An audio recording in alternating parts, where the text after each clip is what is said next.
Mahalakshmi scheme కింద RTC పరంగా లాభాలు కనిపిస్తున్నాయా? మహిళలకు ఫ్రీగా ఇచ్చిన తర్వాత ప్రతి డిపో కూడా ఆల్మోస్ట్ లాభాల్లోకి వచ్చేసింది. మన ఆర్టీసీ డీజిల్ బస్సెస్ కాకుండా ఈవీ బస్సెస్ అన్ని కొత్తగా రన్ అవుతుంది. ఆర్టీసీ అని కాదు, ఈవెన్ ప్రైవేట్ వెహికల్స్ కూడా ఈవీకి తీసుకోవాల్సిందే. ఒక డిపోలో ఎన్ని జాబ్ కేటగిరీస్ ఎన్ని ఉంటాయి? అవి జాబ్ కేటగిరీస్ అంటే మల్టిపుల్ ఉంటాయన్నమాట. ఒక్కొక్క చెవెళ్ళ ఇన్సిడెంట్ చూసుకుంటే నాకు తెలిసిన వ్యక్తులు వికారాబాద్లో ఒకే ఫ్యామిలీలో ముగ్గురు చనిపోయింది. కాబట్టి మన ఆర్టీసీ నుంచి వీళ్ళకి ఏమన్నా బెనిఫిట్స్ ఉంటాయంటారా? ఎప్పుడైనా యాక్సిడెంట్స్ అయినప్పుడు ఓకే. ఎర్నింగ్ కెపాసిటీని బట్టి ఉంటుంది. In case drunk and drive చేసి ఆర్టీసీ బస్సు డ్రైవ్ చేస్తే వాళ్ళ పనిష్మెంట్ ఎట్లుంటుంది? తాగిండని చెప్పేసి అందులో ఆల్కహాల్ ఉంది అని చెప్పేసి ఒకరికి 30 తులాల బంగారాన్ని హ్యాండ్ ఓవర్ చేశారు. అందులో మొత్తం గోల్డ్ బిస్కెట్స్ ఉన్నాయి. అది పడిపోయింది. కండక్టర్ కండక్టర్ కానీ డ్రైవర్ కానీ ఇంకా ఆర్టీసీలో ఉన్న ఎనీ ఎంప్లాయీ హెల్త్ ప్రాబ్లం ఉంది, ఎమర్జెన్సీగా వెళ్ళిపోవాలనుకుంటే తార్నాక అనేది చాలా బెస్ట్ హాస్పిటల్ అనమాట. 4:30 అని చెప్పేసి మాకు ఫామ్ ఉంటుంది. మెడికల్ డాక్టర్ సర్టిఫికేట్ చేస్తారు. Fit unfit. ఎక్కడ బస్సెస్ పెట్రోల్ బంక్స్లలో ఆగవు. అసలు బస్సులోకి డీజిల్ ఎట్ నుంచి వస్తుంది అంటే చాలా మంది తెలియదు నిజానికి. మాకేంటంటే సపరేట్గా మాకు ఎవ్రీ డిపోలా ఎంప్లాయీస్ అందరికీ అంటే వాళ్ళ ఫెసిలిటీస్ అనేది ఎట్లుంటాయి? ఈవెన్ గవర్నమెంట్ ఎంప్లాయీస్ కూడా అటువంటి ఫెసిలిటీ లేదు. ప్రతి ఒక్కరు గవర్నమెంట్ జాబ్స్ గురించి ఎంతో మంది ఎన్నో కలలు కంటుంటారు. కానీ ఈరోజు మనము స్పెషల్గా ఆర్టీసీ కేటగిరీకి సంబంధించి ప్రతి ఒక్క డీటెయిల్గా మనం తెలుసుకుందాము. ఈరోజు మన RTC manager Sangareddy RTC manager గారు చెప్పడానికి ముందుకొచ్చారు. సో నమస్కారం సార్. నమస్తే అండి. నమస్తే రాజు గారు. బాగున్నారా సార్? ఎస్ బాగున్నానండి. బాగున్నారు రాజు గారు? బాగున్నాను సార్. సార్ నాకు ఫస్ట్ మెయిన్ క్వశ్చన్ ఏంటంటే అసలు మహాలక్ష్మి స్కీమ్ కింద మన రేవంత్ రెడ్డి సార్ సీఎం వచ్చిన తర్వాత చాలా అసలు గర్ల్స్కి మొత్తం ఫ్రీగా వదిలిపెట్టేసింది కదా. ఈ సందర్భంలో అసలు మీకు సిచ్యుయేషన్ ఎట్లుంది? అంటే ఆర్టీసీ పరంగా లాభాలు కనిపిస్తున్నాయా, నష్టాలు కనిపిస్తున్నాయా? అంటే మీకు ఎట్లా అనిపిస్తుంది? మహాలక్ష్మి అనేది ఆర్టీసీలో ఒక రెండుగా తీసుకోవచ్చు. మహాలక్ష్మి కంటే ముందు ఎలా ఉంది, మహాలక్ష్మి తర్వాత ఎలా ఉంది అనేది మనకు క్లియర్గా కనబడుతూ ఉంటుంది. గతంలో ఏంటంటే మనకు మహాలక్ష్మి కంటే ముందు 2023 కంటే ముందు మాకు ఆర్టీసీలో 65% ఓఆర్ అనమాట, ఆక్యుపెన్సీ రేషియో. ఒక బస్సులో 50 సీట్లు ఉంటే 34-35 మంది యావరేజ్గా.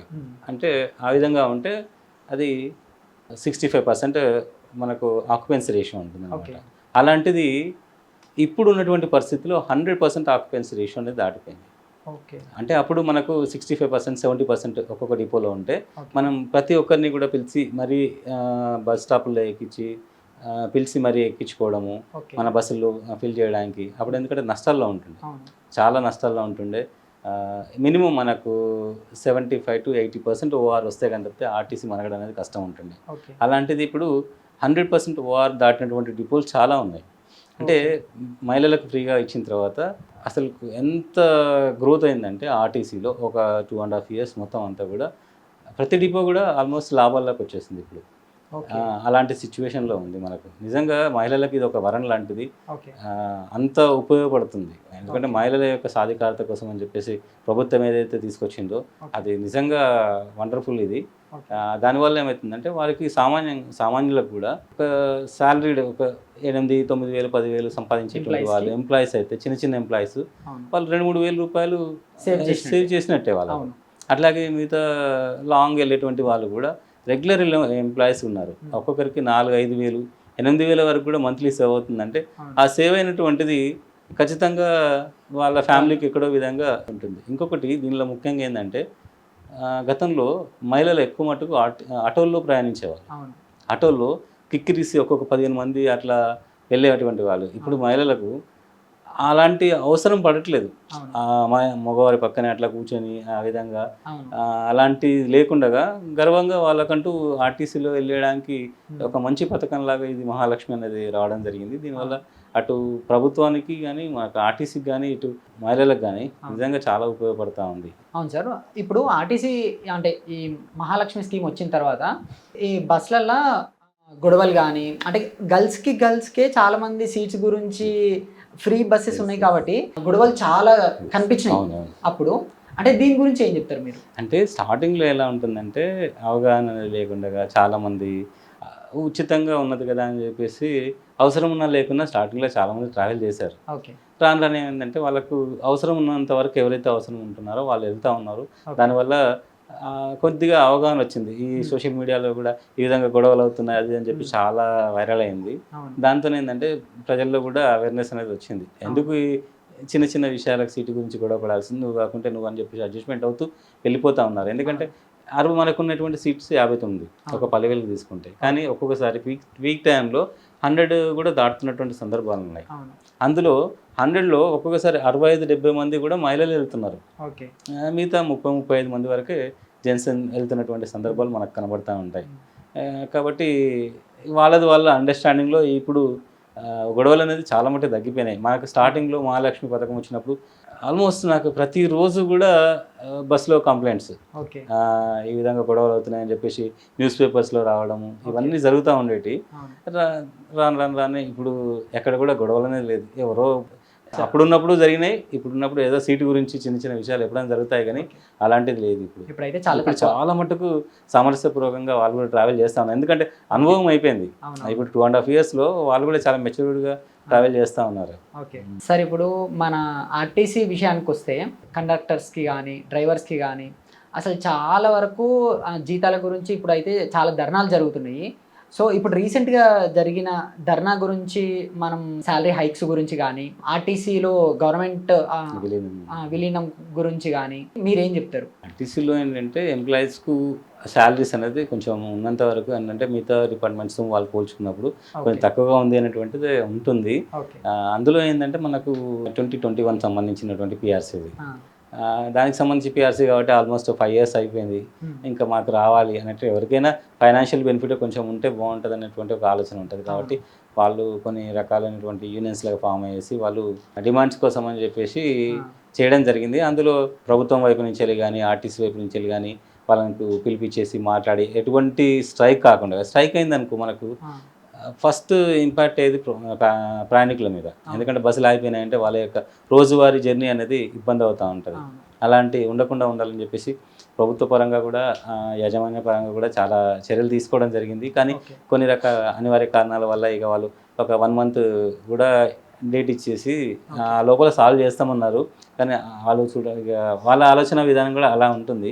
వాళ్ళు స్ట్రైక్లోకి వెళ్ళడం జరిగింది. దీనివల్ల కొద్దిగా 3 రోజుల పాటు మనకు కొంచెం ఇబ్బంది అయినమాట వాస్తవమే. కానీ ఆ స్ట్రైక్లో కూడా మనం ఏంటంటే ఆల్మోస్ట్ ఆల్ డిపోస్లో ఫస్ట్ రోజు కొంచెం ఇబ్బంది అయినా రెండో రోజు అవుట్సోర్సింగ్ డ్రైవర్స్ని తీసుకోవడం జరిగింది, అవుట్సోర్సింగ్ కండక్టర్ని తీసుకోవడం జరిగింది. ఆల్మోస్ట్ అన్ని బస్సెస్ ఏవైతే ఉన్నాయో వీలైనంత వరకు నడపడానికి మనం ట్రై చేసాం. ఎందుకంటే మన యొక్క ఆర్టీసీ యొక్క మెయిన్ థీమ్ ఏంటంటే ప్రయాణికులకు సురక్షితమైనటువంటి సుఖవంతమైనటువంటి ప్రయాణాన్ని అందించాలి. ఇబ్బంది ఇప్పుడు ఒకటి ప్రభుత్వ పరంగా కానీ యాజమాన్య పరంగా వాళ్ళ ఆలోచన విధానం ఎలా ఉంటుంది, వర్కర్స్ ఎంప్లాయీస్ ఆలోచన విధానం ఉంటుంది. అంటే వాళ్ళు వాటి కోసం కొట్లాడడం అనేది వాళ్ళ యొక్క బాధ్యత వాళ్ళు తీసుకోవచ్చు. కానీ యాజమాన్యం ఉంటుంది ఎలా ఉంటుంది అంటే ఖచ్చితంగా మనము ప్రయాణికులకు అసౌకర్యం అనేది ఎక్కడ కూడా కలిగించగలం. ఆ ఉద్దేశం ప్రకారమే మనం ఆర్టీఓ వాళ్ళ సహకారం తీసుకోవడం జరిగింది. మన పైన ఉన్నటువంటి మేనేజ్మెంట్ కూడా మనకు 100% కోఆపరేట్ చేయడంతో స్ట్రైక్లో కూడా మనం బస్సెస్ ఆపరేట్ చేసి సాధ్యమైనంత వరకు లోకల్లో ఆపరేట్ చేసి అక్కడ కూడా ప్రాబ్లమ్స్ అనేది కాకుండా చూసుకోవడం జరిగింది. ఈ డిమాండ్స్ అనేది కూడా ఆ తర్వాత ప్రభుత్వం కూడా చాలా అసలు నిజంగా హ్యాట్సాప్ చెప్పాలి. ఇంత విత్ ఇన్ ద షార్ట్ పీరియడ్లో ఎప్పుడు కూడా గతంలో కాలేదు. 3 రోజులనే అసలు స్ట్రైక్ అనేది కాలాఫ్ అవ్వడం అనేది ఎప్పుడు కూడా కాలేదు. అంత క్విక్గా డిసిషన్ తీసుకున్నటువంటి మన సీఎం గారికి కానీ తర్వాత మా పొన్నం ప్రభాకర్ సార్ కానీ అసలు నిజంగా మా ఎండి గారికి కానీ నిజంగా చాలా వాళ్ళు తీసుకున్నటువంటి శ్రమ ఉంది. అది వాళ్ళని పిలిపించి మాట్లాడడం అనేది 3 రోజులు అంత ఈజీగా అయ్యేది కాదు. అప్పుడు ముందు జరిగిన 59 రోజుల పాటు జరిగినా కానీ మనకు ఎక్కడ కూడా సింగిల్ ఒక్క కోరిక కూడా నెరవేర్చకుండా అందరూ డ్యూటీలోకి రావడం జరిగింది. కానీ ఒక 3 రోజులనే పూర్తిగా 100% మళ్ళీ తెల్లారి ఆపరేషన్స్లోకి వచ్చింది అంటే నిజంగా గవర్నమెంట్ తీసుకున్నటువంటి ఇది. దానిలో భాగంగానే వాళ్ళకు కూడా పిఆర్సీ అనేది మనకు 11% అనేది ప్రకటించడం జరిగింది. మెర్జింగ్ కూడా చేస్తామని చెప్పేసి ఒప్పుకోవడం జరిగింది. చాలా వరకు ఇది నిజంగా ఇది గ్రేట్ అచీవ్మెంట్. ఇది అవును, అది ఎప్పటి నుంచో 10 years నుంచి టీఆర్ఎస్ ఉన్నప్పటి నుంచి ఎప్పటి నుంచో చాలా సార్లు చేశారు. ఆల్మోస్ట్ అంతే ఎండింగ్ వరకు వెళ్ళింది కూడా కొద్ది కారణాలు అనివార్య కారణాల వల్ల అది ఆగిపోయింది.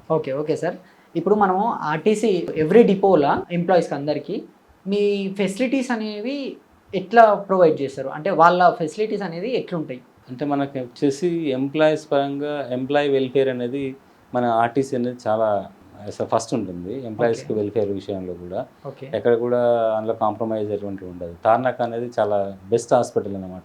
ఓకే ఈవెన్ గవర్నమెంట్ ఎంప్లాయీస్కి కూడా అటువంటి ఫెసిలిటీ లేదు. ఓకే తార్నాకలో ఎవరైనా ఎంప్లాయీస్కు ప్రాబ్లమ్స్ వచ్చాయి, హెల్త్ ఇష్యూస్ వస్తాయి, ఓకే ఎన్ని లక్షల వరకు అయినా కానీ పెట్టేటువంటి అవకాశం ఉంటుంది. వితౌట్ ఒక జేబులోంచి ఒక్క పైసా ఖర్చు లేకుండా ఓకే లక్షల ఖర్చు భరించేటువంటి సంస్థ ఇది. ఓకే అంత భరించేటువంటిది అసలు గవర్నమెంట్లో కూడా అలాంటి స్కీమ్ లేదు. అవును 5 lakhs వరకు, 4 lakhs, 10 lakhs వరకే ఉంటుంది. కానీ ఏ సమస్య వచ్చినా మనకు ముందు అన్నిటికంటే పెద్ద సమస్య హెల్త్.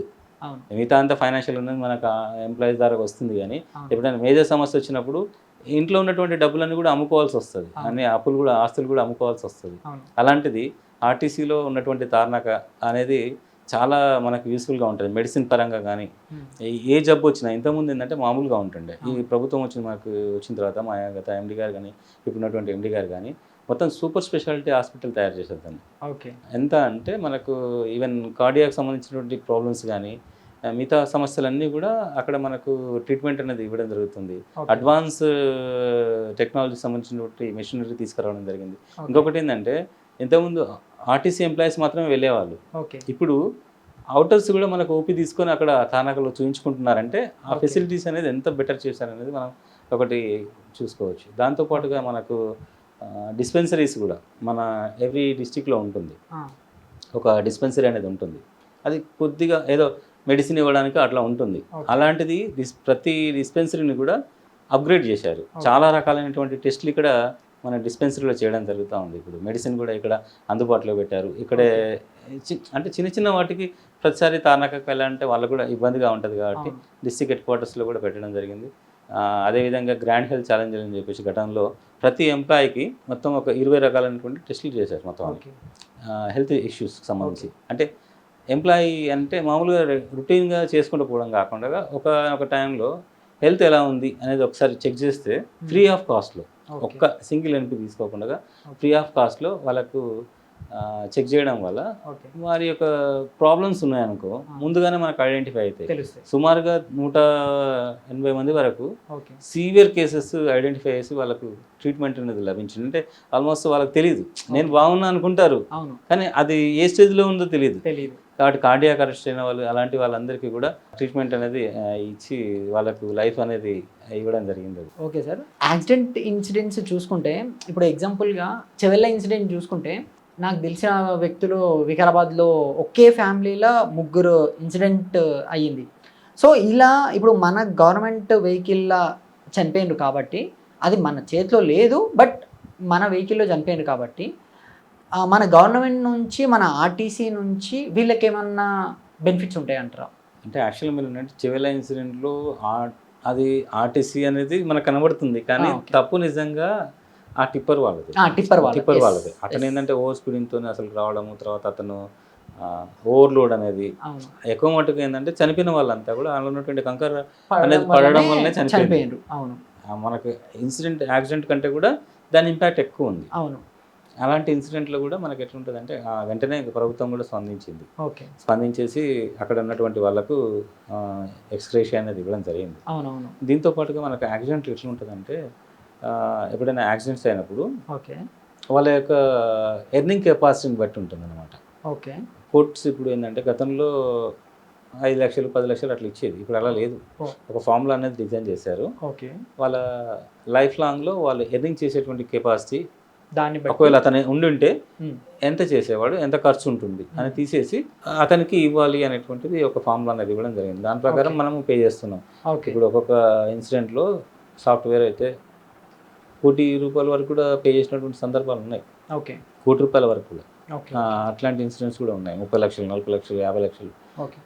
ఆర్టీసీ అనేది ఇలాంటి విషయంలో ఎక్కడ కూడా కాంపెన్సేషన్ పే చేయకుండా లేదు. అందుకోసం అని చెప్పేసి మనం ఏం చేస్తామంటే అడ్వాన్స్డ్గా ఎక్కడ కూడా యాక్సిడెంట్స్ జరగకుండా ఉండడం కోసం మన డిపోలో చర్యలు చేపట్టడం జరుగుతుంది. ఎలా చేస్తామంటే ప్రతిరోజు మనం వెళ్ళే ముందు సెన్సిటైజ్ చేస్తాం. అంటే ఇంట్లో మీరు వెళ్తున్నారనుకో బయటికి, మీ అమ్మ ఉంటే జాగ్రత్తగా వెళ్ళరా అని చెప్పి చెప్తుంది. అవును. అంతే. అంటే జాగ్రత్తగా చెప్పడం అనేది ఏంటంటే అది సెన్సిటైజేషన్. ఓకే. ఇప్పుడు మన డిపోలో కూడా మనం వెళ్ళేటప్పుడు మన కంట్రోలర్స్ ఉంటారు, ఓకే. సూపర్వైజర్స్ ఉంటారు. వాళ్ళు ఏంటంటే ఒక రిజిస్టర్లో సైన్ చేస్తారు, జాగ్రత్తగా వెళ్ళండి అని చెప్పేసి అవును. ఎవ్రీడే. దాంతోపాటు మాకు ఒక భద్రతా సూక్తి అనేది ఉంటుంది ప్రతిరోజు. ఓకే. నేను ఈరోజు నా బస్సును అని చెప్పేసి ఈ విధంగా ఉంటుంది అనమాట. క్షేమంగా డ్రైవ్ చేస్తానని చెప్పేసి అందరినీ కూడా సుఖవంతంగా తీసుకెళ్తాను. అలాంటిది చదివిపించేసి అతని అంటే మైండ్ అనేది ఎవ్రీడే కాన్షియస్గా ఉండే విధంగా. ఓకే సార్, ఇప్పుడు స్కూల్స్ స్టార్ట్ అవుతే ఫుట్పాత్ పైన చాలామంది పిల్లలు వెళ్తుంటారు. సో ఇలాంటి తగ్గడానికి డ్రైవర్ కండక్టర్ వాళ్ళ చేతిలో ఏమన్నా హ్యాండిల్ చేయడానికి ఏమన్నా పాసిబుల్ అవుతుందా? యాక్చువల్గా మనకు ఫుడ్ కోర్ట్ అనేది ఎప్పుడు కూడా మనము ఎంకరేజ్ చేయము. కానీ ఇక్కడ ఏంటంటే కొంతమంది కాలేజ్ పిల్లలు ఉంటారు, అక్కడ లోపల ఖాళీ ఉంటుంది వెళ్ళడానికి, కానీ ఫుట్బాల్లో నిలబడి ట్రావెల్ చేస్తూ ఉంటారు. అది ఎంత చెప్పినా కండక్టర్ చెప్తూనే ఉంటారు, లోపలికి రండి, ఫుట్బాల్ ప్రయాణం చేయకండి అని చెప్పేసి. ఎందుకంటే యాక్సిడెంట్ అయిపోయిన సందర్భాల్లో చాలామంది చనిపోయి ఫుట్బాల్ నుంచి వెళ్ళి జారి పడిపోయి నెక్స్ట్ టైర్ కింద వచ్చి చనిపోయిన సందర్భాలు చాలా ఉన్నాయి. కాబట్టి ప్రతి కండక్టర్ కూడా ఫుట్బాల్ నుంచి పైకి రండి అని చెప్పి చెప్తా ఉంటారు. అయినా కానీ కొందరు అసలుకి వినరు. వాళ్ళు ఏంటంటే అదొక రకమైనటువంటి ఎంజాయ్మెంట్ అనుకుంటారా, అది ఏంటో తెలియదు, వేలాడుతూ ఉంటారు అనమాట. దాని రిస్క్ అనేది వాళ్ళు అసలు ఆలోచించట్లేదు. ఎప్పుడైనా జారిపోయేటువంటి అవకాశం ఉంటుంది. సడన్ బ్రేక్ వేశారు, ఆ గ్రిప్ అనేది ఉండలేదనుకో, జారిపోయేటువంటి అవకాశం ఉంటుంది. వాళ్ళు కూడా ఏలాడబడతారు. వాళ్ళు కూడా తెలుసుకోవాలి. మేము పైన లోపల కాలు ఉన్నా కానీ ఆ విధంగా వెళ్ళడం అనేది కరెక్ట్ కాదు.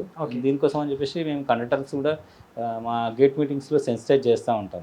ప్రతిసారి ఎంత వీలైతే అంత లోపలికి తీసుకోండి అని చెప్పేసి. కానీ కొందరు నేను మీ ద్వారా అప్లై చేస్తున్నాయంటే బస్సులో ట్రావెల్ చేసినప్పుడు ఫస్ట్ ఆఫ్ ఆల్ మన సేఫ్ కూడా మనం చూసుకోవాలి. డ్రైవర్కి కానీ కండక్టర్కి కానీ మిగతా ప్రయాణికులకు కూడా అది చాలా బెటర్. అది ఓకే సార్, ఇప్పుడు ఒక బస్సు ఒక డిపో నుంచి స్టార్ట్ అయ్యి కొంత దూరం వెళ్ళిన తర్వాత ఒక 20 to 30 మెంబర్స్ టికెట్స్ తీసుకున్నారు. బస్ రిపేర్ వచ్చింది సార్. రిపేర్ వచ్చిన తర్వాత ఆ ప్యాసింజర్స్ని మీరు ఎట్లా హ్యాండిల్ చేశారు? అట్లాంటివి కూడా సంఘటనలు మాకు జరుగుతూ ఉంటాయి. ఎందుకంటే అది ఎప్పుడైనా టైర్ పంచర్స్ కానీ ఇంకా ఇప్పుడు వస్తున్నటువంటి టెక్నాలజీలో కొన్ని ఇష్యూస్ కూడా ఉండేటువంటి అవకాశం ఉంటుంది. జరిగినప్పుడు ఏంటంటే వెంటనే కండక్టర్ ఏం చేస్తాడంటే అక్కడ ఉన్నటువంటి ప్యాసింజర్స్ అందరినీ కూడా నెక్స్ట్ బస్సులో పంపిస్తారు. ఒకవేళ సింగిల్ రూట్ బస్ అయితే మనకు కాల్ చేస్తే మన చుట్టుపక్కల సరౌండింగ్స్ ఉంటే ఆల్మోస్ట్ వెంటనే మనం బస్సు పంపిస్తాం. పంపించేసి అవి వాళ్ళను సేఫ్గా పంపించేస్తాం. మేజర్ ఉన్నది, ఇప్పుడు సపోజ్ సంగారెడ్డి టు పటంచెరు ఉంది, నెంబర్ ఆఫ్ బస్సెస్ ఉంటాయి. నారాయణఖేడ్ ఉంది, నెంబర్ ఆఫ్ బస్సెస్ ఉంటాయి. కాబట్టి నెక్స్ట్ వచ్చేటువంటి బస్సు ఏదైతే ఉందో తను ఆపితే ఖచ్చితంగా నెక్స్ట్ బస్సు కూడా, ఎందుకంటే వాళ్ళకు కూడా తెలుసు సిచ్యువేషన్ ఎవరిదైనా అట్లాగే ఉంటుంది కాబట్టి వాళ్ళు ఆపేసి ఎంతమంది 10 మంది ఎక్కితే 10 మంది ఎంతమంది, ఎందుకంటే ఓవర్లోడ్ ఉంటుంది, అట్లా ఒక 3-4 బస్సుల్లో క్లియర్ చేయడం జరుగుతూ ఉంటుంది. ఫస్ట్ ఆఫ్ ఆల్ ఏంటంటే ఫస్ట్ కండక్టర్ చేసే పనే అది. ఉన్నటువంటి ప్యాసింజర్స్ అందరినీ కూడా ముందు పంపించేసి నెక్స్ట్ వెహికల్ ఏమైంది అనేది చూడడం జరుగుతుంది. చిన్న చిన్న ఇష్యూ ఉంది, టైర్ పంచర్ చేసుకుంటాడు, ప్యాసింజర్ తీసుకెళ్ళిపోతాడు, అక్కడ ఇష్యూ ఏం లేదు.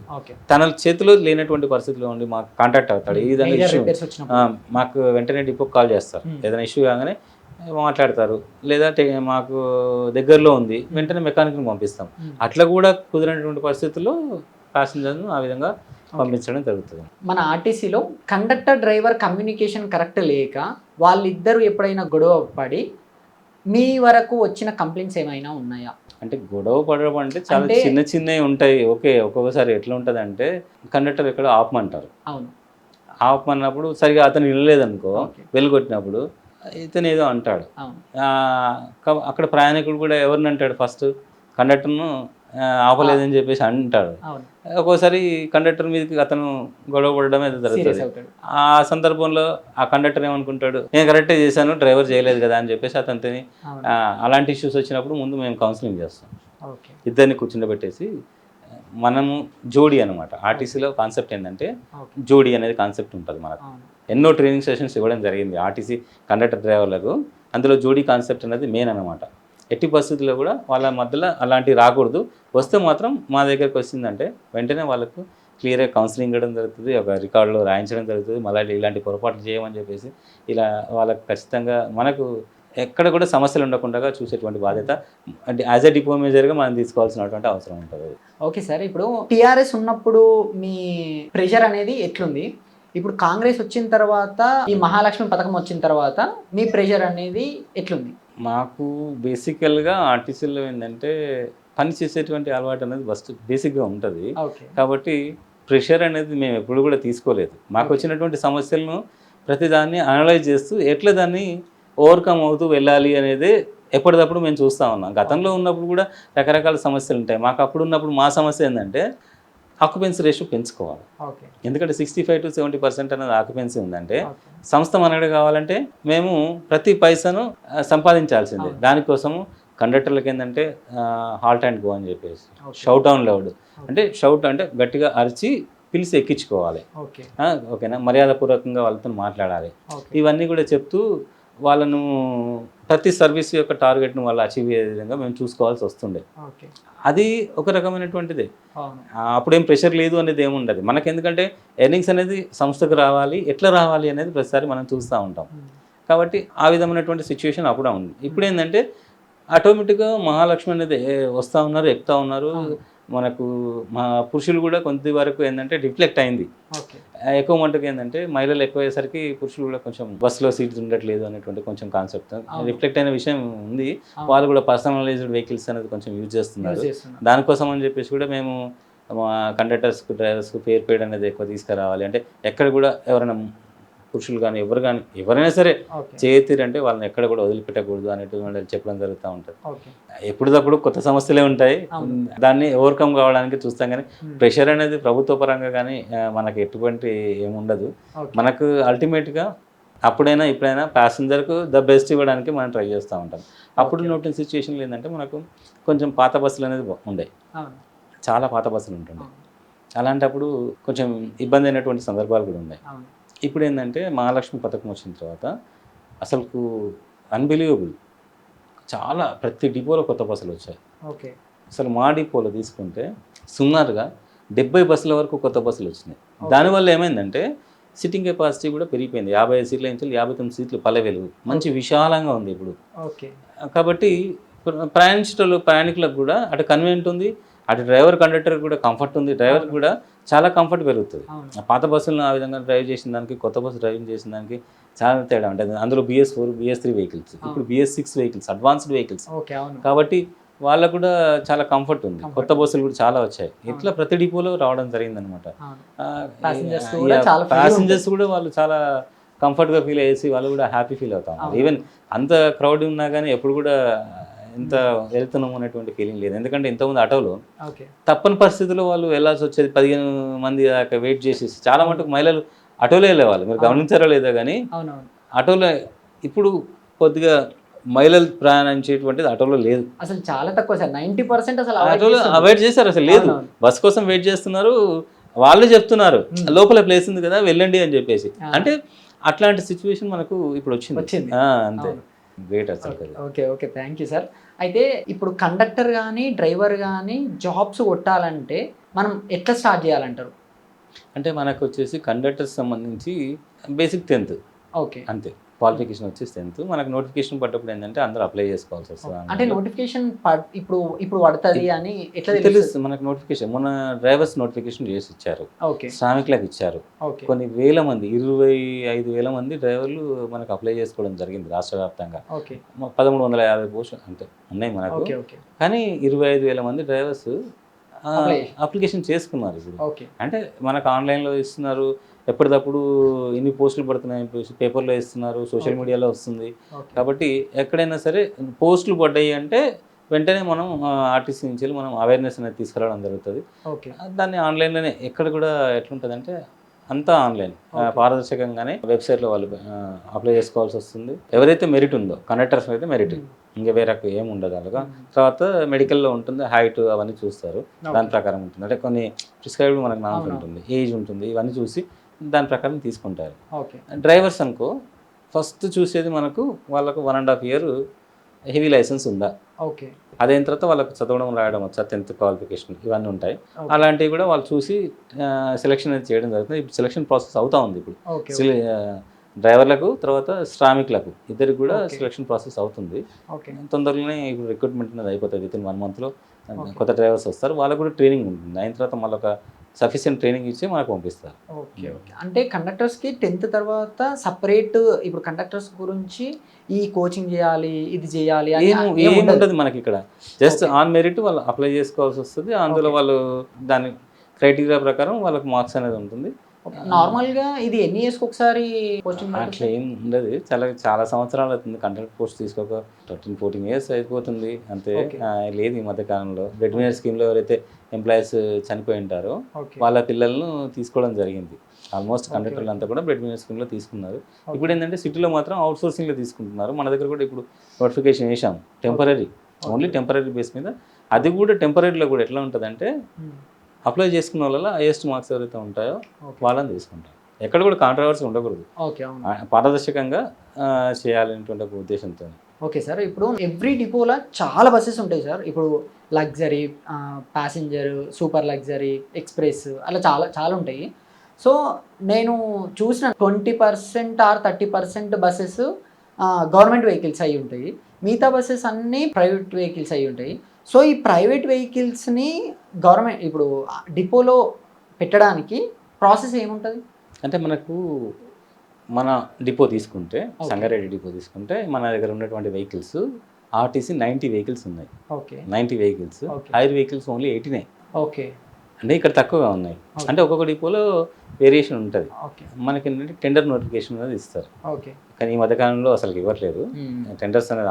మన ఆర్టీసీ ఒక మహాలక్ష్మి వచ్చిన తర్వాత కాన్సెప్ట్ ఏమైందంటే ఎక్కువ మటుకు ఆర్టీసీ బస్సులతోనే ఆపరేట్ చేయాలి. ఓకే, గతంలో ఏంటంటే హైర్ బస్సులు తీసుకోవాలి అనేటువంటిది ఉండే, కొత్త బస్సులు కొనలేదు. ఓకే, ఇప్పుడు సుమారుగా 2500 బస్సుల వరకు కొనడం జరిగింది. ఓకే.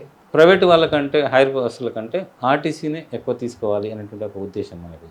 దానివల్ల టెండర్స్ అనేది పడట్లేదు. సార్ ఇప్పుడు ఆర్టీసీ డ్రైవర్స్ చాలా స్పెషల్గా అంటే పర్టికులర్గా మంచి వాళ్ళని సెలెక్ట్ చేసుకొని తీసుకుంటామని అంటున్నారు కదా. In case drunk and drive చేసి ఆర్టీసీ బస్సు డ్రైవ్ చేస్తే వాళ్ళ పనిష్మెంట్ ఎట్లుంటుంది? అంటే మనకు వచ్చేసి ఆర్టీసీలో డ్రంక్ అండ్ డ్రైవ్ అనేది అసలు 80% మనం అలో చేయం. ఎట్లా ఉంటుందంటే మా దగ్గర సిస్టమ్స్ ఎవ్రీడే మార్నింగ్ మా ఒక సెక్యూరిటీ వింగ్ అనేది ఉంటుంది. ఓకే, ఒక డ్రైవర్ బస్ తీసుకొని బయటకు వెళ్తున్నాడంటే బ్రెత్ అనలైజర్లో తను ఊపిన తర్వాతనే అక్కడ కౌంట్ వస్తుంది, మనకు 0 కౌంట్ వస్తేనే అతను పంపడం జరుగుతుంది. అంటే కంపల్సరీ బ్రెత్ అనలైజర్ టెస్ట్ అనేది ఉంటుంది. 80%లో మనం అలో చేయం. ఒకవేళ కనుక అతనికి కనుక ఆ టెస్ట్లో పాజిటివ్ కనుక వస్తే, అతను తాగిండని చెప్పేసి అందులో ఆల్కహాలిక్ ఉంది అని చెప్పేసి వస్తే అతనికి మీద చాలా సివియర్గా పనిష్మెంట్ ఉంటుంది. ఎందుకంటే డ్రంక్ అండ్ డ్రైవ్ అనేది 80%లో మనం అలో చేయం కాబట్టి. అతని మీద అతను ఒక్కడు కాదు, ఆర్టీసీ అంటే ఒక డ్రైవర్ని కాదు, అతని వెనకాల ఒక 100 మంది, 50 నుంచి 100 మంది, 100 కుటుంబాలు ఉంటాయి. మంది కాదు, అతని మీద ఆధారపడి ఉన్నటువంటి కుటుంబాలు అంతగా ఉంటాయి కాబట్టి డ్రైవర్కి మనం అంత ప్రాముఖ్యత ఇస్తాం. కాబట్టి ఎవ్రీడే ప్రతి ఒక్క పర్సన్ది రికార్డ్ చేస్తారు. ఇఫ్ ఎవరైనా పట్టుబడితే మాత్రం అతని సస్పెన్షన్, రిమూవల్ ఇవన్నీ, అంటే అతను దానికి అర్హుడు కాదు, అతను సివియర్ యాక్షన్ అనేది ఉంటుంది. డ్రంక్ అండ్ డ్రైవ్కు 80%లో ఆర్టీసీలో లీనియంట్ వ్యూ అనేది ఉండదు. ఓకే సార్, ఇప్పుడు బస్సెస్ చాలా ప్లేస్లలో ఫైర్ యాక్సిడెంట్స్ అవుతున్నాయి. సో ఫైర్ యాక్సిడెంట్స్ అయినప్పుడు వాళ్ళకి ఆఫ్టర్ యాక్సిడెంట్ ఇన్సిడెంట్ తర్వాత వాళ్ళకి కానీ వాళ్ళ ఫ్యామిలీస్కి కానీ ఎలాంటి ఫెసిలిటీస్ ప్రొవైడ్ చేశారు గవర్నమెంట్ నుండి? అంటే మన బస్సులలో ఫైర్ యాక్సిడెంట్స్ అనేది చాలా రేర్, అసలు రేర్ ఆఫ్ ది రేర్, చాలా తక్కువ. రీసెంట్గా ఏంటంటే చెవెళ్ళ కానీ కర్నూలు కానీ, చెవెళ్ళలో వచ్చేసి మనకు అది యాక్సిడెంట్, అది కర్నూలులో వచ్చేసి ప్రైవేట్ వెహికల్, అది ప్రైవేట్ వెహికల్. ఆర్టీసీలో ఫైర్ యాక్సిడెంట్స్ అనేది చాలా తక్కువ. ఎందుకంటే మనం ఇక్కడ మెయింటెనెన్స్ కూడా షెడ్యూల్ 1, షెడ్యూల్ 2, షెడ్యూల్ 3, షెడ్యూల్ 4 అని చెప్పేసి చాలా రకాలైనటువంటి మెయింటెనెన్స్ యాక్టివిటీస్ ఉంటాయి. కాబట్టి మనకు అయ్యేటువంటి అవకాశం అనేది లేదు. ఇన్ కేస్ ఎప్పుడైనా అయితే కూడా మన దగ్గర ప్రతి బస్సులో కూడా ఫైర్ ఎక్స్టింగ్విషర్స్ అనేది పెట్టాం. డ్రైవర్ వెనకాల సీట్లో ఒక మీకు ఫైర్ ఎక్స్టింగ్విషర్ ప్రతి బస్సులో ఉంటుంది. అసలు లేని బస్సు అంటూ మనకు ఉండదు. కాబట్టి ఫైర్ యాక్సిడెంట్లో డ్రైవర్ కానీ కండక్టర్ కానీ చనిపోయినటువంటి సందర్భాలు అసలు నాకు తెలిసినంత వరకు లేవు. ఒకవేళ ఉంటే కూడా మనకు ఎలా ఉంటుందంటే, మాకు ప్రతి ఎంప్లాయీకి యూనియన్ బ్యాంక్ తరఫున మాకు ఇన్సిడెంట్ ఉంది. ఒక 1 CR వరకు వాళ్ళకు ఎక్స్క్రేషన్ అనేది ఉంటుంది. ఏదైనా ఇలాంటి యాక్సిడెంటల్ అయినా కానీ, నాట్ ఓన్లీ ఇది, ప్రతి ఎంప్లాయీకి ఆల్రెడీ మేనేజ్మెంట్ అనేది బ్యాంక్తో టైప్ అయింది. ఓకే. అనుకోకుండా ఇలాంటి ఇన్సిడెంట్స్ అయితే ఈవెన్ ఇది కాదు, యాక్సిడెంట్ అయినా కానీ, యాక్సిడెంట్లో చనిపోయినా కానీ డ్యూటీలో ఉండి అంటే అప్ టు అతను సర్వీస్ చేస్తున్నంత వరకు డ్యూటీలో ఉండి చనిపోతే 1 crore అనేది అతనికి ఫ్యామిలీకి వస్తుంది. ఓకే. అంటే అలాంటి చర్యలు కూడా తీసుకోవడం జరిగింది. దాంతోపాటుగా అతనికి రావాల్సినటువంటి ఆర్టీసీ ఇన్షియల్ బెనిఫిట్స్ ఏవైతే ఉన్నాయో అవన్నీ కూడా అతనికి ఇవ్వడం జరుగుతుంది. ప్రికాషనరీగా అవి మనం తీసుకున్నాం. అది కాకుండా ఇంకొక 10 lakhs అనేది అతను వాడుతున్నటువంటి యూబీఐ కార్డు ఏదైతే ఉందో అది కూడా ఎవ్రీ 6 monthsకి ఒకసారి ట్రాన్సాక్షన్ చేయాలి. Single transaction at least once in 6 months ఒక ట్రాన్సాక్షన్ చేయాలి. లేకపోతే ఎంప్లాయీస్ ఓకే. అది చేస్తే అదొక 10 lakhs వరకు దానికి ఇన్సూరెన్స్ ఉంటుంది. ఓకే. అది కూడా ఉంటుంది అనమాట. అంటే ఎప్పుడైనా ఇలాంటి సంఘటన జరిగినప్పుడు అవి యూజ్ అవుతాయి అనమాట. కాబట్టి అందరినీ కూడా మేము అవేర్నెస్ చేస్తాం వాడమని చెప్పేసి. ఈవెన్ ఇప్పుడు ఏమైందంటే అందరు కూడా ఫోన్లోంచి టకటక పంపిస్తా ఉన్నారు, ఎవరు కార్డు వాడట్లేదు. అయినా కానీ మా ఎంప్లాయీస్కి ఏంటంటే ఖచ్చితంగా చెప్తాం ఇవన్నీ కూడా. ఓకే. ఓకే. ఆల్రెడీ యాక్సిడెంట్లో చనిపోయినటువంటి ఎంప్లాయీస్కు యూపీఐ నుంచి కూడా 1 year వరకు వాళ్ళకు అందజేయడం కూడా జరిగింది. Okay sir. ఇప్పుడు నార్మల్గా ఎవరన్నా ఇప్పుడు కండక్టర్ కానీ డ్రైవర్ కానీ ఇంకా ఆర్టీసీలో ఉన్న ఎనీ ఎంప్లాయీ ఏదన్నా ఇన్సిడెంట్లో హెల్త్ ప్రాబ్లం ఉండి ఎమర్జెన్సీగా వెళ్ళిపోవాలనుకుంటే ఆ ప్లేస్ని మీరు ఎలా మేనేజ్ చేస్తారు? Conductor or driver any health పరంగా ఉండి వాళ్ళు ఇష్యూస్ ఉంటే ఈఆర్ఎస్ తీసుకునేటువంటి అవకాశం ఉంటుంది. అంటే హెల్త్ ఇష్యూస్ పరంగా మనకు ఏం చేస్తామంటే మనకు ఒక ప్రాసెస్ ఉంటుంది. ఓకే. 430 అని చెప్పేసి మాకు ఒక ఫామ్ ఉంటుంది. ఓకే. దాన్ని మెడికల్ డాక్టర్ సర్టిఫై చేస్తాడు ఇతనికి ఎట్లా ఉంది అని చెప్పేసి. దాని తర్వాత తార్నాక పంపించేసి ఇతను ఫిట్టా అన్ఫిట్టా డ్యూటీకి అని చెప్పేసి అక్కడ చేసేస్తారు. ఆ లేయర్ అయిన తర్వాత ఇంకా అక్కడ బోర్డు ఉంటుంది. అట్లా 3 layers ఉంటాయి అన్నమాట. ఫైనల్గా బోర్డులో వాళ్ళకి కనుక ఇతను డ్యూటీకి అర్హుడు కాదు, చేయలేడు, డ్రైవర్ డ్యూటీ చేయలేడు, కండక్టర్ డ్యూటీ చేయలేడు అనుకుంటే వాళ్ళకు ఆప్షన్ ఏంటంటే ఆల్టర్నేట్ డ్రైవర్ అయితే శ్రామిక్ కూడా ఇస్తారు ఆల్టర్నేట్గా లోపల చేసుకోవడానికి. అట్లా వచ్చిన వాళ్ళు చాలామంది ఉన్నారు మన దగ్గర. Okay sir. ఇప్పుడు నార్మల్గా ఎవ్రీ ఎంప్లాయీస్కి అంటే ఆర్టీసీ ఎంప్లాయీస్కి హాలిడేస్ అనేటివి ఎట్లా డివైడ్ చేశారు సార్? అంటే ప్రతి ఎంప్లాయీ కూడా ఎలా ఉంటుందంటే చార్ట్ ఉంటుంది.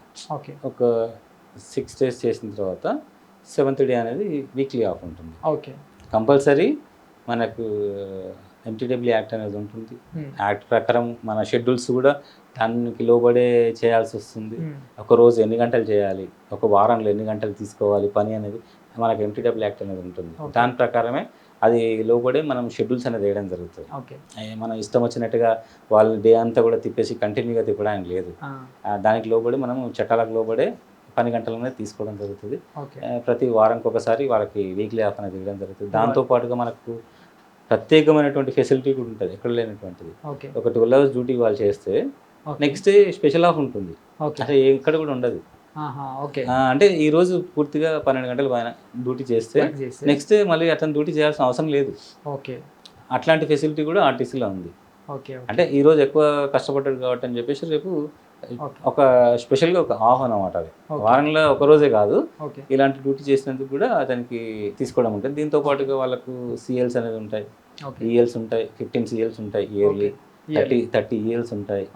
అంటే అవి కూడా అవైల్ చేసుకోవచ్చు మనకు లీవ్ అవైలమెంట్ బట్టి. అంటే పిక్ డేస్ ఉంటాయి. మనకేంటంటే అందరు అడిగారు అనుకో ఆ రోజు ఇవ్వలేము కదా. ఇప్పుడు మండే ఉంది, ఆ రోజు మనకేంటంటే హెవీ ట్రాఫిక్ మూవ్మెంట్ ఉంటుంది. మ్యారేజెస్ ఉన్నాయి, ఆ రోజు హెవీ ట్రాఫిక్ మూవ్మెంట్ ఉంటుంది. మన మోటో ఏంటి?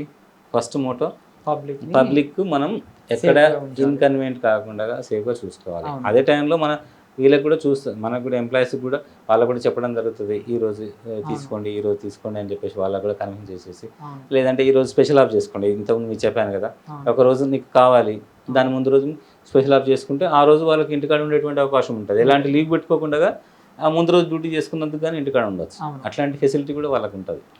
అట్లాంటి అడ్జస్ట్మెంట్లు ఎందుకంటే మా ఇక రొటీన్ అనమాట, రొటీన్ ప్రాసెస్ కింద వాళ్ళను అడ్జస్ట్మెంట్ చేయడం జరుగుతుంది. సార్ మీరు అన్న మాట మీరించి నాకు ఒక చిన్న ఇన్సిడెంట్ అనిపించింది. సో ఏంటంటే ఇప్పుడు ఎవ్రీ ఎంప్లాయీకి అంటే సండేస్ కానీ పండగలు కానీ గవర్నమెంట్ హాలిడేస్ కంపల్సరీ హాలిడేస్ ఉంటాయి. సో ఇప్పుడు పండగలు ఆ పెళ్ళిళ్ళు ఇలాంటి సిచ్యుయేషన్స్ ఫ్యామిలీని వదులుకొని కంపల్సరీ డ్యూటీ చేయాలి. ఈ ఇన్సిడెంట్ని మీరు ఎట్లా ఎక్స్ప్లెయిన్ చేస్తారు? అంటే నిజానికి బయట వాళ్ళకి ఎలా ఉంటుందంటే ఆ రోజు ఇప్పుడు మీకు స్పెషల్గా రాఖీ పౌర్ణమి తీసుకోండి, మాకు ఇయర్ మొత్తంలో హైయెస్ట్ ఎర్నింగ్స్ వచ్చేటువంటి డే. ఓకే. ఇయర్ మొత్తంలో అంటే అంత ట్రాఫిక్ మూమెంట్ ఉంటుంది అవును. రాఖీ పౌర్ణమి చాలా చాలా ఉంటుంది. కానీ ప్రతి ఒక్కరికి కూడా ఆ రోజు వెళ్ళేసి రాఖీ కట్టుకోవాలని కూడా ఉంటుంది. అవును. అంతేనా? డ్రైవర్ కానీ, కండక్టర్ కానీ, సూపర్వైజర్ కానీ ఎవరైనా సరే వాళ్ళకు కూడా ఆ రోజు వెళ్ళాలని ఉంటుంది. కానీ ఆర్టీసీ ఎంప్లాయీస్ ఎంత కమిటెడ్ అంటే ఎక్కడైతే ఆ రోజు అవసరమో, మేము మామూలుగా ఒక 40,000 కిలోమీటర్లు మేము డైలీ తిప్పాల్సి వస్తే ఆ రోజు 43,000-44,000 కిలోమీటర్లు మేము ఎక్స్ట్రా తిప్పుతాం. ఇంకో 4,500 కిలోమీటర్లు ఎక్స్ట్రా ఆపరేట్ చేస్తాం. మా ఎంప్లాయీస్ కూడా అట్లాగే కోఆపరేట్ చేస్తారు. ఎవ్వరు కూడా ఎస్టేట్ చేయరు. అంటే that is the peak day. వాళ్ళకు కూడా తెలుసు ఏ రోజైతే ఖచ్చితంగా అవసరము అలాంటి రోజు వాళ్ళు కూడా సాక్రిఫై చేస్తారు. 100% సాక్రిఫై చేసి ఇంకొక రోజు దాన్ని కాంపెన్సేట్ చేసుకుంటారు. అంటే ఇక్కడ బాధపడడం అనుకంటే సర్వీస్ చేయడంలో హ్యాపీనెస్ అనేది ఉంటుంది ఇక్కడ. ఈవెన్ కింది నుంచి వెళ్ళి కండక్టర్ నుంచి మొదలుకుంటే ఆఫీసర్ వరకు పైన వాళ్ళు కూడా అందరు కూడా ఫీల్డ్లో ఉంటారు. మాకు పండుగలు వచ్చాయనుకో, మాకు బస్ స్టాండ్లో ప్యాసింజర్ చూస్తుంటే మాకు పండగలాగా ఉంటుంది. అంటే అంతమంది వస్తూ ఉంటే వాళ్ళను వాళ్ళ నీడ్స్కి పంపిస్తుంటే ఇంకొక బస్సు వేయాలి. అడిషనల్గా జనాలు ఇక్కడ ఎక్కువ మంది జమ అవుతుంటే ఇంకో బస్సు తీసుకొచ్చేసి అక్కడ డీవియేషన్ చేసి వేయడము, ఇంకో బస్సును తీసుకురావడం, ఇంకో కండక్టర్ని బుక్ చేసుకోవడము, అంతా రొటీన్లో ప్రాసెస్ మాకు అదంతా.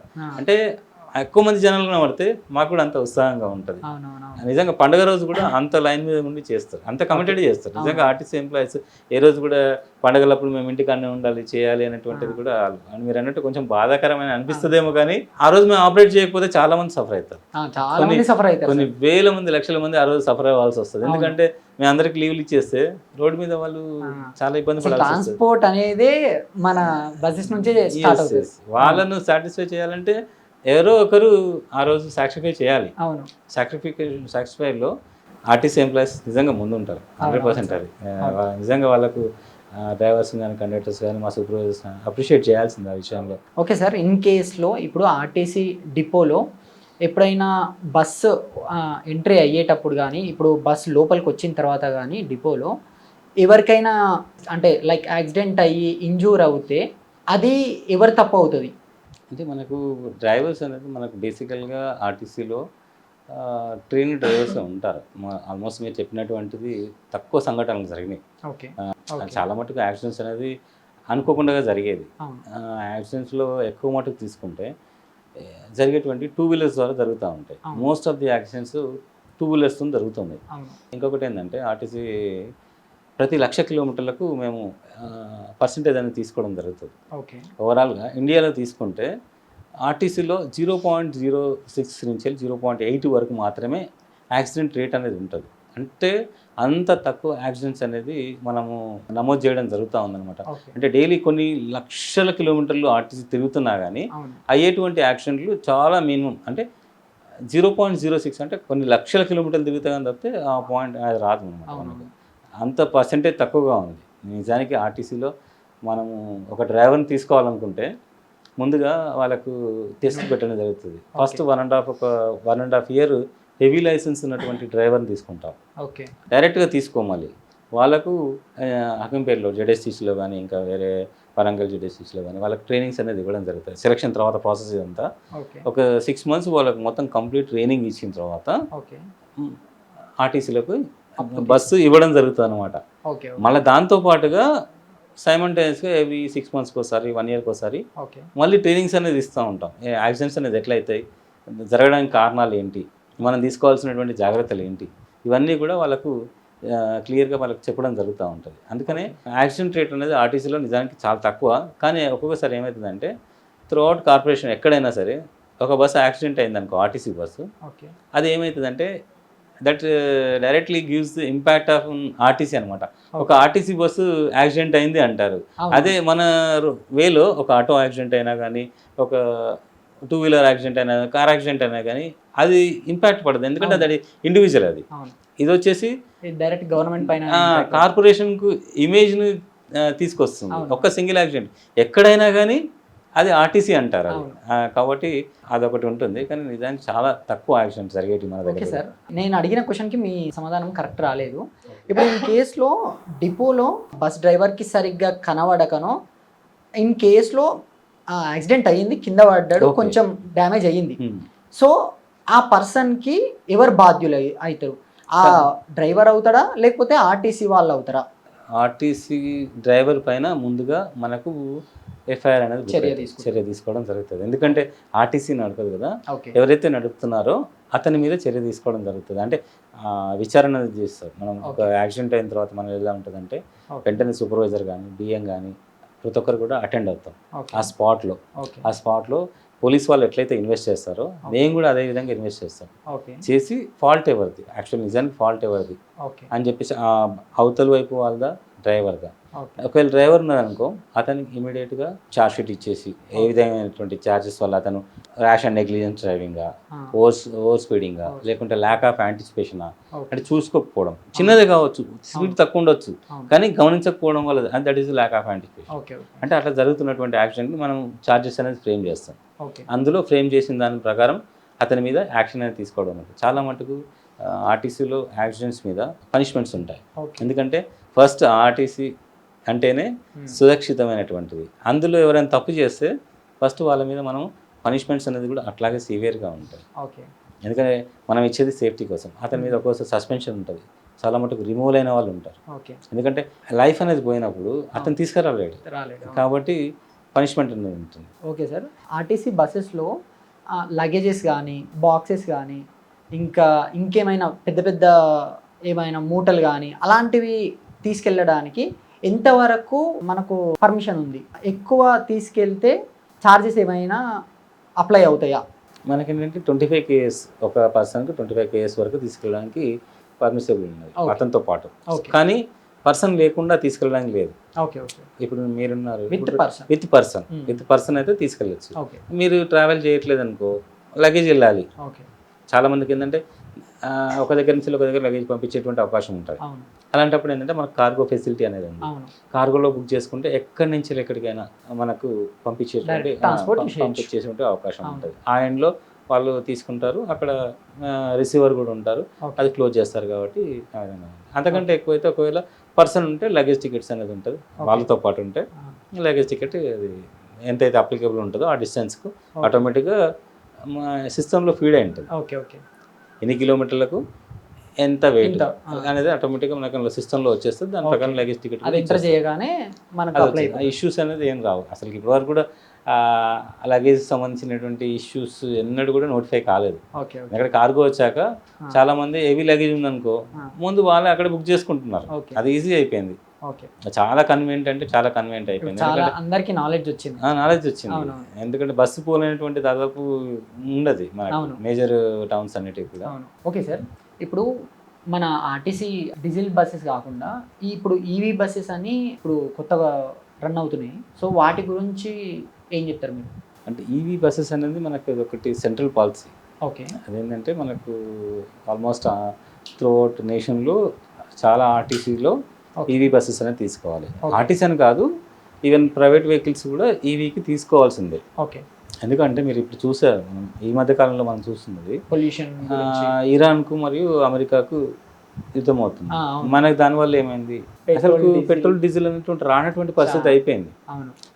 రాను ఉండున్నటువంటి పరిస్థితుల్లో మన దేశం నుంచి ఆల్మోస్ట్ 70% ఆఫ్ ది ఎక్స్పెండిచర్ మన దిగుమతి చేసుకునే దానికి ఓన్లీ దానికోసం చేస్తున్నాం. కాబట్టి అంత నేషనల్ యొక్క సంపదను ఆ విధంగా వెచ్చించడం అనేది, ఒక దేశం మీద ఆధారపడడం అనేది కూడా కరెక్ట్ కాదని చెప్పేసి ఏంటంటే సెంట్రల్ పాలసీ కింద ఏం చేశారంటే ఈవీ బస్సెస్ తీసుకురావాలని పెట్టారు. దానివల్ల ఏమవుతుందంటే ఈ పెట్రోల్ డీజిల్ వాడకాన్ని తగ్గించవచ్చు, పొల్యూషన్ అనేది చాలా వరకు కంట్రోల్ అవుతుంది. పొల్యూషన్ కంట్రోల్ అవుతుంది. దానివల్ల ప్రతి ఒక్కరు కూడా ఈ ఇన్సిడెంట్ అయిన తర్వాత ఎస్పెషల్లీ అసలు కార్లు కానీ ఈ స్కూటీస్ కానీ ఇవన్నీ కూడా మన సేల్స్ అనేది పెరిగిపోయినాయి. నిజంగా అవేర్నెస్ అనేది ఇప్పుడు రావడం జరిగింది. ఎందుకంటే పెట్రోల్ డీజిల్ అనేది మన కంట్రీలో ఇంకా నిజానికి తక్కువ ఉంది. రాను ఇంకా పెరిగిందనుకో మన భారం అనేది ₹1 పెరిగితే అది ప్రతిదీ ఆర్టీసీ మీద అంత ఇంపాక్ట్ చూపిస్తూ ఉంటుంది. అంతే కదా, ఢిల్లీలో అసలు చాలా ఇంపాక్ట్ ఉంది సార్. ఎస్, అసలు పొల్యూషన్ పరంగా కానీ ట్రాఫిక్ ట్రాఫిక్ పరంగా పరంగా కానీ అసలు చాలా ఇంపాక్ట్. కాబట్టి దానికోసం అని చెప్పేసి ఈవీ వెహికల్స్ తీసుకురావడం జరిగింది. ఆల్మోస్ట్ సిటీలో మొత్తం అంతా కూడా ఈవీ వెహికల్స్ అనేది రిప్లేస్ చేస్తున్నారు. డిస్ట్రిక్ట్లలో కూడా ఒక 6-7 వెహికల్స్ కంప్లీట్గా డిపోస్ అన్నీ కూడా ఈవీ డిపోస్ అయిపోయినాయి. అవును. దానివల్ల ఏమవుతుందంటే మాకు ప్రాఫిటబిలిటీ పరంగా కూడా ఆర్టీసీకి యూజ్ అవుతుంది, అట్లాగే ఖర్చు అనేది తగ్గుతుంది. మెయిన్ ఏంటంటే మనం స్పెండ్ చేసేటువంటిది అత్యధికంగా పర్సనల్ కాస్ట్ తర్వాత ఎక్కువ ఖర్చు చేసేది డీజిల్ మీనే. ఆ డీజిల్ ఖర్చు అనేది మనకు మినిమైజ్ అయిందంటే ఆటోమేటిక్గా మనకు ప్రాఫిట్లోకి వస్తుంది ఆర్టీసీ. కాబట్టి ఈవీని కూడా మనం 100% మనం ఎంకరేజ్ చేయాల్సిందే. అది అటు ప్యాసింజర్ పాయింట్ ఆఫ్ వ్యూ కానీ, ఎన్విరాన్మెంటల్ పాయింట్ ఆఫ్ వ్యూ కానీ, నేషనల్ ఇష్యూ పరంగా కానీ అది మనకు అనేక రకాలుగా సేఫ్ అది. అవును. ఓకే సార్, ఇప్పుడు ముందు నుంచి మొత్తము మనీ ఇచ్చి టికెట్స్ కొనుగోలు చేయవలసి వస్తుండే. ఇప్పుడు డైరెక్ట్ స్కానింగ్ రూపంలో మొత్తం డిజిటలైజేషన్ అయిపోయింది. సో దీనివల్ల మన ఇప్పుడు ఇంపాక్ట్ ఎలా ఉంది? ఒకప్పుడు మీరు చూసినట్టుంటే ఒక పర్సన్కు 6 to 7 టికెట్స్ అట్లా కాంబినేషన్ టికెట్లు ఇవ్వాల్సి వస్తుంది. అవును. పంచ్ చేసి అవన్నీ ఇవ్వడానికి చాలా టైం తీసుకునేది. ఆ తర్వాత టీమ్స్ వచ్చాయి. టీమ్ మిషన్స్లో ఫస్ట్ కొంచెం వ్యతిరేకత వచ్చింది. కండక్టర్లు మేము తీసుకుపోము చేయమని చెప్పేసి వ్యతిరేకత వచ్చింది. కానీ ఒక్కసారి వాళ్ళు దానికి వాడిన తర్వాత ఇప్పుడు వాళ్ళు టికెట్ మామూలుగా ఇవ్వమంటే చేయలేరు డ్యూటీ. అంత ఈజీ అయిపోయింది. అంటే అప్గ్రేడేషన్ అవుతా ఉన్నప్పుడు దాని తర్వాత వచ్చింది ఇప్పుడు ఐటీమ్స్. ఐటీమ్స్లో ఎంత అడ్వాన్స్ ఉన్నదంటే చాలా సింపుల్గా టికెట్ వస్తుంది, మల్టిపుల్ ఆప్షన్స్ ఉన్నాయి. దాంతోపాటుగా ఇప్పుడు చాలామంది దగ్గర ఇవాళ రేపు చిల్లర కూడా ఎవరి దగ్గర లేవు, పెట్టుకున్నట్టుగా తిరుగుతూ ఉన్నారు. చిల్లర సమస్య అనేది ఐటీమ్స్ వచ్చిన తర్వాత చాలా మటుకు పడిపోయింది. అసలు మామూలు వ్యక్తులు కూడా ఈజీగా స్కాన్ చేసేస్తున్నారు. క్యూఆర్ కోడ్ స్కాన్ చేసేసి పేమెంట్ చేసేస్తున్నారు. ఇంతకుముందు ఏంటంటే ఎక్కువ కంప్లైంట్లు చిల్లర సమస్య. కండక్టర్కు ఎక్కువ గొడవలు అయ్యేది బస్సులో చిల్లర. అసలు ఆ సమస్య లేదు ఇప్పుడు, ఎక్కడ కూడా కంప్లైంట్ కూడా లేదు చిల్లర గురించి. నిజంగా అడ్వాన్స్ అనేది ఐటీమ్స్ వల్ల చాలా ఇష్యూస్ అనేది లేవు, ఎలిమినేట్ అయిపోయినాయి. అది చాలా ఈజీ అయిపోయింది. ఇంకా రాను రాను కూడా ఇంకా అడ్వాన్స్డ్గా వచ్చేటువంటి అవకాశం కూడా ఉంటుంది. ఇంకా మనకు ముందుగానే పే చేసేసి ట్యాప్ చేసేసి ఇప్పుడు మహిళలకు కూడా ఆధార్ కార్డు చూసి ఇస్తున్నారు, స్మార్ట్ కార్డ్స్ అంటున్నారు. జస్ట్ ఒక కార్డ్ ఇస్తే ట్యాప్ చేశారనుకో ఆటోమేటిక్గా వాళ్ళ ట్రావెల్ డిస్టెన్స్ అవన్నీ కూడా అలా రికార్డ్ అవుతూ ఉంటాయి. ఈజీగా గవర్నమెంట్కి కూడా ఎంతమంది ట్రావెల్ చేస్తున్నారు ఏంటి ఎక్కడ అనేది అన్నీ కూడా ఒక్క క్లిక్తోని డేటా చూసుకునేటువంటి అవకాశం ఉంటుంది. ఇవన్నీ కూడా అడ్వాన్స్గా ఆర్టీసీలో కూడా ఇంప్లిమెంట్ చేస్తున్నారు. ఓకే సార్, ఇప్పుడు ఈ ఏఐ వల్ల చాలా జాబ్స్ వెళ్ళిపోతున్నాయి సార్. సో ఆర్టీసీ పైన ఏఐ ఇంపాక్ట్ పడితే ఎలా ఉంటుంది? ఏ ఇంపాక్ట్ అనేది ఆర్టీసీలో ఉండేటువంటి అవకాశం చాలా తక్కువ. ఎందుకంటే దానివల్ల బెనిఫిట్ అవుతుంది ఆర్టీసీకి, కానీ నష్టం అయ్యేది లేదు. ఎందుకంటే డ్రైవర్ అనేది కంపల్సరీ అక్కడ ఉండాల్సింది. డ్రైవర్ లేకుండా మనం ఏ ఎంత ఉన్నా కానీ వితౌట్ డ్రైవర్ వచ్చేటువంటి అవకాశం అనేది లేదు. కన్సూప్ మేరలో కూడా లేదు. ఏదో అదొక రీసెర్చ్ కింద చేస్తున్నారు కానీ కన్సూప్ మేరలో అయితే ఎక్కడ కూడా లేదు. అది కండక్టర్స్ కూడా మనకు కంపల్సరీ ఉండాల్సిందే. కాబట్టి ఇవి రెండే మనకు మేజర్గా. లోపల అంటే మెయింటెనెన్స్ పరంగా డ్రైవర్స్ కండక్టర్స్ ఎప్పుడైనా రోబోలు వస్తే చెప్పలేము, కానీ ఇంకా అంత అడ్వాన్స్ ఫ్యూచర్ అనేది ఇంకా ఇప్పట్లో వచ్చేటువంటి అవకాశం అయితే లేదు. కాబట్టి ఎక్కడ కూడా మనకు లేదు. ఇంకా ఏ ద్వారా మనకి ఏంటంటే వర్క్ అనేది ఈజీగా అవుతుంది. ఎలా అంటే ఒక 3-4 ఇయర్స్ డాటా అంతా మనం తీసుకొని అనలైజ్ చేసేసి ఫ్యూచర్లో ఏ రోజు ట్రాఫిక్ ఎక్కువగా ఉండే అవకాశం ఉంది, ఏ రోజు బస్సులు పెంచుకోవచ్చు, మనము ఈ రోజు ట్రాఫిక్ ఎక్కువగా ఉంటుందని మనకు అలర్ట్ చేస్తుంది. ఈ రోజు అసలు ఎవరు ట్రాఫిక్ ఉండదు అని చెప్పేసి మనకు ఆ రోజు తగ్గించుకునేటువంటి అవకాశం ఉంటుంది. అంటే ఎంత అడ్వాన్స్ని మనం ఫ్యూచర్లో వాడుకునేటువంటి అవకాశం ఉంటుంది. దానివల్ల మనకు అది బెనిఫిట్ అవుతుంది తప్పితే ఎక్కడ కూడా నెగిటివ్ అయ్యేటువంటి అవకాశం అనేది లేదు ఏ ద్వారా. ఓకే సార్, ఒకటి అసలు చాలా మందికి తెలియని ఒక డౌట్ ఏంటంటే, ఇప్పటివరకు నాకు కూడా తెలియదు, ఒక డిపోలో అసలు బస్సెస్లా డీజిల్ ఎట్నుంచి వస్తుంది, ఎట్నుంచి ట్రాన్స్పోర్ట్ అవుతుంది, అసలు ఎక్కడ బస్సెస్ పెట్రోల్ బంక్స్లలో ఆగవు, అసలు బస్సులలోకి డీజిల్ ఎట్నుంచి వస్తుంది అంటే చాలా మంది తెలియదు నిజానికి. మాకేంటంటే సపరేట్గా మాకు ఆథరైజ్డ్ డీలర్స్ నుంచి వెళ్ళి మేము చెల్లపల్లి ఉంటుందన్నమాట, అక్కడికి ట్యాంకర్ వెళ్తుంది. ట్యాంకర్ అక్కడి నుంచి వెళ్ళి తీసుకొచ్చేసి మా డిపోలో బంక్ ఉంటుంది. మా డిపోలో సపరేట్గా ఒక బంక్ ఉంటుంది. అక్కడ అండర్ గ్రౌండ్స్ ఉంటాయి. అలా ఎవ్రీ 2 days 3 days ఒక ట్యాంకర్ వస్తుంది, అది ఫిల్ చేస్తుంది. దాని ప్రకారం మనం పేమెంట్స్ అనేది చేయడం జరుగుతూ ఉంది. మనం అక్కడ కూడా బంక్ మీద పర్సన్స్ ఉంటారు. బయట పెట్రోల్ బంక్లో ఏ విధంగా అయితే టాప్అప్ చేస్తారో టాప్అప్ పర్సన్స్ ఉంటారు. ప్రతి బస్సు రాగానే ఇన్కమింగ్ రాగానే అక్కడ టాప్అప్ చేస్తారు అన్నమాట. Everyday this is the routine process అనమాట. ఓకే. అట్లా మనకు ఎక్కడ కూడా బయట కనబడాయి. అందుకనే ఇంటర్నల్గా మనకు ఆ సిస్టమ్ ఉంటుంది. ఎవ్రీ బస్ స్టాండ్లో ఉండవు సార్? బస్ స్టాండ్లో కాదు, డిపోలో ఉంటాయి. ఎక్కడైతే డిపో ఉందో ఆ డిపోలోనే మాత్రమే ఈ బంక్స్ ఉంటాయి అనమాట. ఈ విధంగా మనకి మెయింటెనెన్స్ యాక్టివిటీ అనేది జరుగుతూ ఉంటుంది కాబట్టి ఫెయిల్యూర్స్ అనేది ఉండేది. ఆర్టీసీలో ఎక్కడో దగ్గర రేర్గా అవుతూ ఉంటాయి, కొన్ని లక్షల కిలోమీటర్లు తిరుగుతూ ఉంటుంది కాబట్టి అదొక దగ్గర. కానీ మా సిస్టమ్ ఏంటంటే zero failures, compulsory zero break downs అనేది మాకు ఉంటుంది. ఎక్కడ బ్రేక్ డౌన్ కావద్దు. ఓకే సార్, ఇప్పుడు ఇవన్నీ ఆర్టీసీ గురించి మొత్తం పక్కన పెడితే మీ పర్సనల్ విషయానికి వస్తే అసలు మీ ఎడ్యుకేషన్ ఏంటి, మీ బ్యాక్గ్రౌండ్ ఏంటి, మీరు అసలు ఈ స్థాయి వరకు ఎట్లా వచ్చిండ్రు? యాక్చువల్గా చేసింది నాది ఎంఎస్సీ మ్యాథ్స్ నాది. ఓకే. దాంతోపాటుగా ఎప్పుడు అంటే 2021లో నేను క్యాంపస్లో మిస్కా చేస్తున్నాను. అప్పుడు కొత్తగా మిస్కా అనేది ఉంటుండే, computer management information systems and computers applications అని క్యాంపస్లో ఉండే ఆ కోర్స్ ఉంటుండే అనమాట. అది చేసేసి చాలామంది యూఎస్ఏలో అబ్రాడ్ వెళ్ళినటువంటి ఆలోచనతో అది చేసేవాళ్ళు. నేను కూడా నాకు కంప్యూటర్ సైన్స్ ఇష్టంతో ఆ కోర్స్ జాయిన్ అయ్యాను. అనుకోకుండా మా ఫ్రెండ్ వచ్చేసి ఈ నోటిఫికేషన్ పడింది అనమాట. నాకు తెలియదు నిజానికి. Traffic supervisors and mechanical supervisors అంటే ఆర్టీసీలో ఈ మనకు తీసుకోవడం, సూపర్వైజర్ని తీసుకోవడం అనేది ఒక పోస్టులు అనేది ఇక్కడ పడ్డాయని చెప్పేసి మా ఫ్రెండ్ అప్లై చేయడం జరిగింది. అది లాస్ట్ డే అట. ఇద్దరం కలిసి అక్కడ క్యాంపస్ దగ్గరే ఉండేవాళ్ళం. నువ్వు కూడా అప్లై చేయని చెప్పేసి నా ఫామ్ కూడా తీసుకొచ్చేసి తనే అప్లై చేశాడు. అదేంటంటే ఫస్ట్ నా ఎగ్జామ్, డిగ్రీ పాస్ అవుట్ అయ్యేసి క్యాంపస్లో చేస్తున్న రోజులు అది. వెంటనే రాయగానే ఫస్ట్ ఎగ్జామే వచ్చేసింది నాకు. అది తను రాశాడు కానీ తనకు రాలేదు. నాకు ఇది ఫస్ట్ రాగానే నేను ఇక్కడ జాయిన్ అయిపోయాను. ఫస్ట్ పోస్టింగ్ నాకు వచ్చేసి గద్వాల్, అక్కడ ఒక 2 years చేశాను. నెక్స్ట్ వచ్చేసి గజ్వేల్, తర్వాత దుబ్బాక, ఆ తర్వాత నారంకేడు, ఆ విధంగా చేయడం తర్వాత ఒక 10 years పాటు నేను ఆర్ఎం ఆఫీస్లో కూడా చేశాను. ఇక తర్వాత నెక్స్ట్ ప్రమోషన్ మీద ఫస్ట్ తాండూరు వెళ్ళాను. ఆ తర్వాత ఇక సంగారెడ్డికి వచ్చి ఆల్మోస్ట్ ఇక్కడ 3.5 years అయింది. 22 years జర్నీ, 23 years జర్నీ ఇంకా ఇప్పటికి యూస్ అయ్యింది. అనుకోకుండా ఈ ఫీల్డ్లోకి వచ్చేసి కానీ హ్యాపీగా ఉంది. ఎందుకంటే మనకు ఇంతమందికి మీట్ అయ్యేటువంటి అవకాశం కానీ, ఇంత పబ్లిక్తో ఇంటరాక్ట్ అయ్యేటువంటి అవకాశం కానీ, ఎందుకంటే మీకు పబ్లిక్తో మాకు రెగ్యులర్గా చాలా కాల్స్ వస్తూ ఉంటాయి. వాళ్ళకు సమస్యలను చెప్తూ ఉంటారు, అవన్నీ సాల్వ్ చేస్తూ ఉంటే చాలా హ్యాపీగా ఉంటుంది. కొందరికి పర్సెస్ మర్చిపోవడము, వస్తువులు మర్చిపోవడము రకరకాలుగా జరుగుతూ ఉంటాయి. ఒక ఇన్సిడెంట్ ఏంటంటే మా డిపోలో ఒకరికి 30 తులాల బంగారాన్ని హ్యాండ్ ఓవర్ చేశాం. బస్సులో మర్చిపోతే 30 తులాలు, ఆల్మోస్ట్ ఏంటంటే 50 lakhs పడుతుంది. అప్పుడే వాళ్ళు సిటీలో కొనేసి మా బస్ ఎక్కారు. వాళ్ళు ఏంటంటే కారు ఉన్నది కానీ సేఫ్ ఏంటంటే బస్సులో జర్నీ చేస్తే ఎవరు తెలియదు అనే ఉద్దేశంతో, తెలియని సమ్ తెలియదు, బస్సులో వచ్చారు. అది పడిపోయింది. ఆమె చూసుకోకుండా చిన్న పర్స్ అది, అందులో మొత్తం గోల్డ్ బిస్కెట్స్ ఉన్నాయి. అది పడిపోయింది. నా కండక్టర్ తర్వాత ఇంకొక ప్యాసింజర్ చూసేసి దాన్ని తీసుకొచ్చి మాకు హ్యాండ్ ఓవర్ చేయడం జరిగింది. అది ఎవరు ఏంటనేది దాన్ని ఎంక్వైరీ చేసేసి వితిన్ 1 day వాళ్ళకి హ్యాండ్ ఓవర్ చేయడం జరిగింది. అన్ని ప్రెస్ నోట్స్లో, అన్ని ప్రెస్లో కూడా పబ్లిష్ చేయడం జరిగింది. ఎంత హ్యాపీ అంటే మొత్తం స్టేట్ వైజ్లో ఎక్కడెక్కడి నుంచి నాకు కాల్స్ వచ్చినాయి. అంటే చాలా చిన్న ఇష్యూ కాదు అసలు. 30 తులాలు అంటే మొన్న రీసెంట్లీ ఒక 6 months బ్యాక్ జరిగింది. అదొకటి. దాంతోపాటుగా ఒక ఆమె 8 తులాలు బిహెచ్ఎల్ రిటైర్డ్ ఎంప్లాయీస్ అట, 8 తులాలు వాళ్ళు పోగొట్టుకున్నారు. అందులో పర్సు పడిపోయింది, వాళ్ళకి తెలీదు.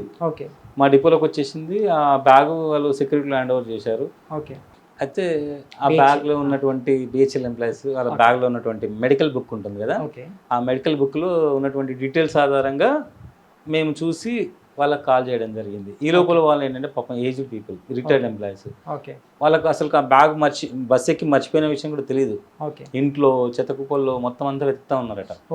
తీరా మేము కాల్ చేశాక వాళ్ళు వచ్చేసి అసలు నిజంగా వాళ్ళ సంతోషము వెలగట్టలేదు అసలు. నిజంగా వాళ్ళంతా హ్యాపీగా ఫీల్ అయ్యారు. వాళ్ళకి 8 తులాలు, అంత ఏజ్డ్ పీపుల్ 65-70 years ఉంటారు. ఆ టైంలో 8 తులాస్, అట్లా ఒకసారి 2 తులాలు, ల్యాప్టాప్స్, బ్యాగ్స్, తర్వాత ఫోన్లు. అసలు ఎంతమంది తెలుసా ఫోన్లు పోగొట్టుకున్న వాళ్ళు, ల్యాప్టాప్లు పోగొట్టుకున్న వాళ్ళు, వాళ్ళకి ఇస్తామంటే చాలా హ్యాపీగా అనిపిస్తుంది. ఎందుకంటే ఇంకొకటి చిన్న చిన్న వస్తువులైనా వాళ్ళు ఫోన్ చేస్తూ ఉంటారు. ఆ టికెట్లో ఎవరు సంగారెడ్డి ఏమనగానే గూగుల్లో కొట్టగానే నా నెంబర్ వస్తుంది, సార్ ఇట్లా మర్చిపోయాను సార్. వాళ్ళు ఫోన్ చేసిన వితిన్ 5 minutes మళ్ళీ మేము కాల్ బ్యాక్ చేసేసి మీ బ్యాగ్ ఇట్లా ఉంది తీసుకోండి. ఏం సార్ ఇట్లా ఇంత ఫాస్ట్గా ఎట్లా అంటే, ఇక మళ్ళీ మా కండక్టర్కి మాట్లాడేసి ఈ విధంగా చేసి మళ్ళీ కమ్యూనికేషన్లో, ఓకే ఓకే ఎందుకంటే దిగిపోయారు అనుకో ప్యాసింజర్ తీసుకుపోతే మనం ఏం చేయలేము. అవును లైన్లో ఉన్నప్పుడైతే మనం వాళ్ళకి అందజేయడం సేఫ్గా ఉంటుంది. ఓకే హండ్రెడ్స్ ఆఫ్ పీపుల్స్కి ఆ విధంగా అందజేసినప్పుడు వాళ్ళు హ్యాపీగా ఫీల్ అయితే మనకు కూడా నిజంగా చాలా హ్యాపీగా ఉంటుంది సార్. ఆ సర్వీస్ అనేది కూడా బాగుంటుంది. ప్రతి ఒక్క పర్సన్ అంటే కష్టపడి పనిచేసే పర్సనే కదా సార్. Yes, అంటే yes, రూపాయి yes. రూపాయి కూడబెట్టి సేవ్ చేసుకునే వాళ్ళే ఉంటారు. సో ఇలాంటి మూమెంట్ని అసలు చాలా నిజంగా ఈ లైఫ్ హ్యాపీగా. అనేది మనకు చాలా హ్యాపీగా ఉంటుంది. అవునవును దాంతోపాటు సర్వీస్ కూడా అట్లాగే ఉంటుంది. మన ఎంప్లాయీస్ ఉన్నటువంటి విధానం హ్యాపీగా ఉంటుంది. ఓకే ఇక్కడ వచ్చినప్పుడు ఎప్పుడు కూడా బాధపడలేదు. Okay. చాలా ఓకే చాలా మనస్ఫూర్తిగా. మనస్ఫూర్తిగా మనం చేస్తూ ఉన్నాం. ఎంప్లాయీస్ కూడా అట్లాగే ఉంటాం. మా ఎంప్లాయీస్ అవును. మీరు ఒకసారి మాట్లాడండి, చాలా ఫ్రెండ్లీగా. మనం ఏంటంటే వాళ్ళ సమస్యలు ఫస్ట్ ఏంటంటే ఓపికగా వినడం, వాళ్ళ సమస్యలను సాల్వ్ చేయడం ఇవన్నీ ఉంటాయి కాబట్టి ప్యాసింజర్ కూడా రకరకాల సమస్యలు వస్తూ ఉంటాయి. వాళ్ళు కూడా చెప్తూ ఉంటారు. ఇవన్నీ సాల్వ్ చేస్తూ ఉంటే అదొక తెలియని ఎప్పుడు ఆనందం. కొత్తగా ఉంటుంది అన్నమాట ఫీల్డ్ అనేది. ఓకే సార్, మీ లైఫ్లో ఇప్పుడు జాబ్ అచీవ్ చేసినప్పటి నుంచి ఇప్పటి వరకు మీరు ఈ ప్రాబ్లం లేకపోతే బాగుండు అనే సిచ్యుయేషన్ ఏది? ఆర్టీసీలో నేను ఎన్ని సంవత్సరాలు, ఆల్మోస్ట్ 23 years మీ అవుతుంది. After education. ఎడ్యుకేషన్ లైఫ్లో నేను ఎప్పుడు కూడా అంత బిగ్గెస్ట్ ప్రాబ్లం అనేది ఎప్పుడు ఫీల్ అవ్వలేదు. కానీ ఒకటి ఫీల్ అయ్యాను. ఒకటి ఏంటంటే నేను పర్సనల్గా నాకు పర్సనల్గా నేను జాబ్లో జాయిన్ అయిన తర్వాత మళ్ళీ ఒక 1.5 year లీవ్ పెట్టాను 2007లో. ఎందుకోసం అంటే గ్రూప్స్ ప్రిపేర్ అయ్యాను ఆ టైంలో. కొంచెం ఏంటంటే అప్పుడే కొత్తగా గ్రూప్ 1 ప్యాటర్న్ అనేది చేంజ్ చేశారు. నాకు రాయాలంటే ఒక కోరిక, దాంతో గ్రూప్ 1 ప్రిపేర్ అయ్యాను. కానీ నేను సేమ్ టైంలో నేను గ్రూప్ 2 ప్రిపేర్ అంటే ఇంకా బాగా వచ్చేది. తర్వాత గ్రూప్ 2 వచ్చింది, కానీ నాన్ ఎగ్జిక్యూటివ్ వచ్చింది. కొంచెం కాన్సన్ట్రేషన్ కనుక నేను గ్రూప్ 2 మీద పెట్టింటే ఎగ్జిక్యూటివ్ జాబ్ నాకు ఇంకా వచ్చేది. అంటే ఏదైనా సరే బెటర్మెంట్ పొజిషన్కి వెళ్ళాలని లైఫ్లో ఉంటుంది కాబట్టి నేను ఎక్కువ ఫోకస్ అంతా గ్రూప్ 1 మీద చేశాను. అది కొంచెం ఏంటంటే దగ్గరలోకి వచ్చి వెళ్ళిపోవడం జరిగింది. ఇంకా నాన్ ఎగ్జిక్యూటివ్ వచ్చే బదులు ఎగ్జిక్యూటివ్ వచ్చింటే నేను జాయిన్ అయ్యేవాడిని. కానీ అది వదిలిపెట్టేశాను అనమాట. ఇంక అప్పటికే నాకు ఇంట్లో సిఏ జాబ్ వచ్చింది కాబట్టి, అంటే అసిస్టెంట్ మేనేజర్గా, ఎందుకు లేదా నాన్ ఎగ్జిక్యూటివ్ అని చెప్పేసి అది తీసుకోలేదు. ఓకే సార్, ఇప్పుడు ఈ జాబ్లోకి ఎంటర్ అయిన తర్వాత మెమొరబుల్ డేగా, మర్చిపోలేని రోజుగా ఉన్న రోజు ఏది? చాలా ఉంటాయి. అసలుకు చాలా రోజులు మాకు అసలుకు హ్యాపీయెస్ట్ ఫీల్ అయ్యేటప్పుడు నేను ఇంతకుముందు మీకు చెప్పాను. ఎస్, చాలామంది ఎవరైతే పోగొట్టుకున్నారో వాళ్ళందరికీ కూడా ఇవ్వడం జరిగింది. అవన్నీ కూడా మనకు మెమొరబుల్ డేసే, వాళ్ళ జీవితంలో గుర్తుపెట్టుకున్నటువంటి డేసే. అట్లాగే ఎంప్లాయీస్ కూడా చాలామంది మనకు ప్రాబ్లమ్స్తో వస్తూ ఉంటారు. వాళ్ళకు కూడా మాట్లాడి పర్సనల్గా మాట్లాడేసి వాళ్ళకు సలహాలు ఇచ్చేసి వాళ్ళకు, అంటే వాళ్ళ ఫ్యామిలీ మెంబర్స్ లాగా మనం ఫీల్ అయ్యి ఒక పెద్దనలాగా వాళ్ళకు ఉన్నప్పుడు వాళ్ళు కూడా హ్యాపీగా ఫీల్ అయితే చాలా మందికి సొల్యూషన్స్ దొరికినప్పుడు హ్యాపీ అనేది ఉంటుంది. చాలా నిజంగా. ఇంకొకటి ఏంటంటే అన్కనెక్టెడ్ విలేజెస్ ఉంటాయి కొన్ని. చాలా అన్కనెక్టెడ్ అంటే రిమోట్ విలేజెస్ ఉంటాయి.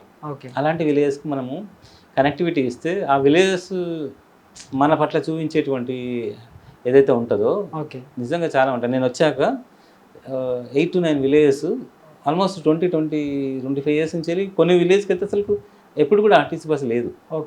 అలాంటి విలేజ్ కూడా కనెక్టివిటీ ఇచ్చాను. ఈవెన్ ముప్పారం అనేది ఒకటి ఉంటుంది. అసలు అక్కడ ఒక బస్సు ఎన్నడూ కూడా వాళ్ళ విలేజ్ బస్సు లేదు. గోపులారం ఉంది, అక్కడ కూడా లేదు.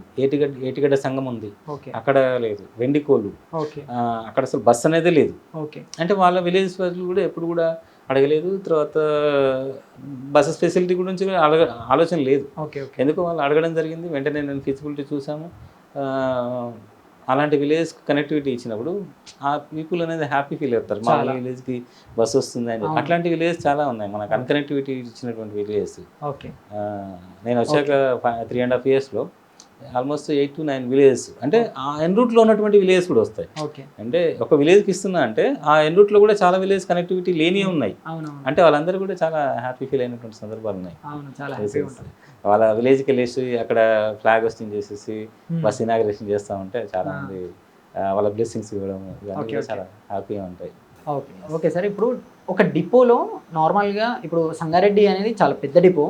సో ఒక డిపోలో ఎన్ని జాబ్ కేటగిరీస్ ఎన్ని ఉంటాయి, అవి ఏవి? జాబ్ కేటగిరీస్ అంటే మల్టిపుల్ ఉంటాయి అన్నమాట. ఒక్కొక్క వింగ్స్ ఉంటాయి, డిఫరెంట్ టైప్స్ ఆఫ్ వింగ్స్ ఉంటాయి మనకి ఆర్టీసీలో. ఎందుకంటే చాలా మందికి తెలియదు, ఓన్లీ కండక్టర్, డ్రైవరు, డిఎం మాత్రమే తెలుసు. కానీ మాకు సపోర్టింగ్ ఉంటుంది. ఇక్కడ ఆఫీస్ తీసుకుంటే అకౌంట్స్ వింగ్ ఉంటుంది, అకౌంట్స్లో ఉంటారు. ఓకే. పర్సనల్ డిపార్ట్మెంట్ ఉంటుంది. పర్సనల్ డిపార్ట్మెంట్ అంటే ఎంప్లాయీస్ యొక్క వెల్ఫేర్ చూడడానికి, ఆ తర్వాత వచ్చినటువంటి కమ్యూనికేషన్ వాళ్ళు ఇవ్వడానికి, ఓకే.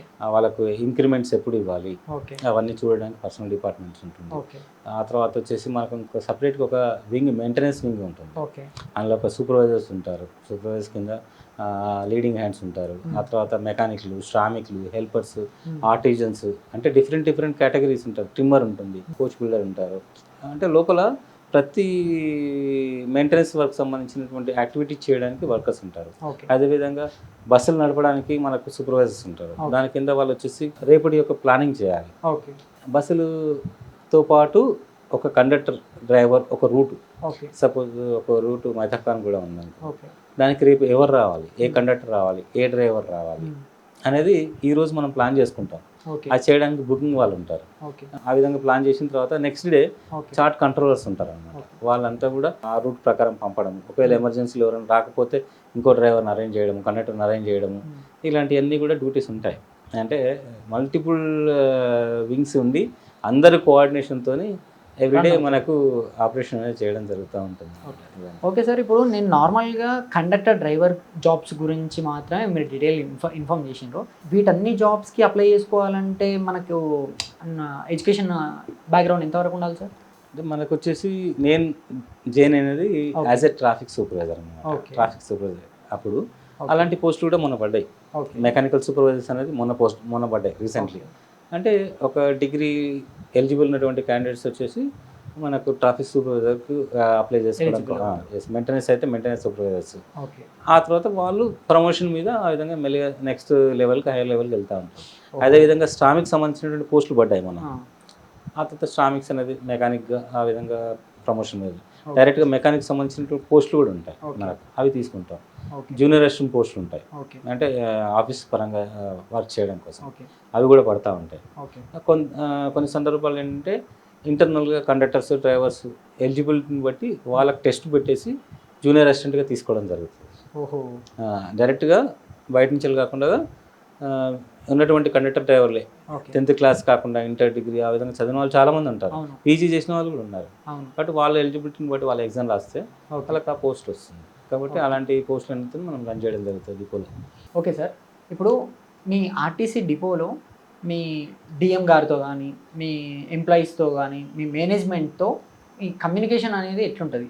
ఏంటంటే మనము డిపోలో డిఎం అనేది ఒక కీ రోల్గా ఉంటుంది. మన ఒక డిపోలో ఆల్మోస్ట్ 300 నుంచి 500, 600 మెంబర్స్ ఉన్నటువంటి డిపోస్ కూడా ఉంటాయి.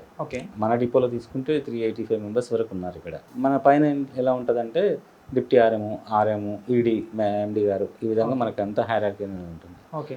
కార్పొరేషన్ ఏదైతే మనకు అనుకుంటుందో ద ఇంట్రెస్ట్ ఆఫ్ కార్పొరేషన్, మనకు అన్నీ కూడా ఇన్స్ట్రక్షన్స్ అనేది ఇవ్వడం జరుగుతూ ఉంటుంది, సర్క్యులర్స్ ఇవ్వడం జరుగుతూ ఉంటుంది. అవన్నీ కూడా ఇంప్లిమెంట్ చేసేటువంటి బాధ్యత డిఎం ఉంటుంది అనమాట.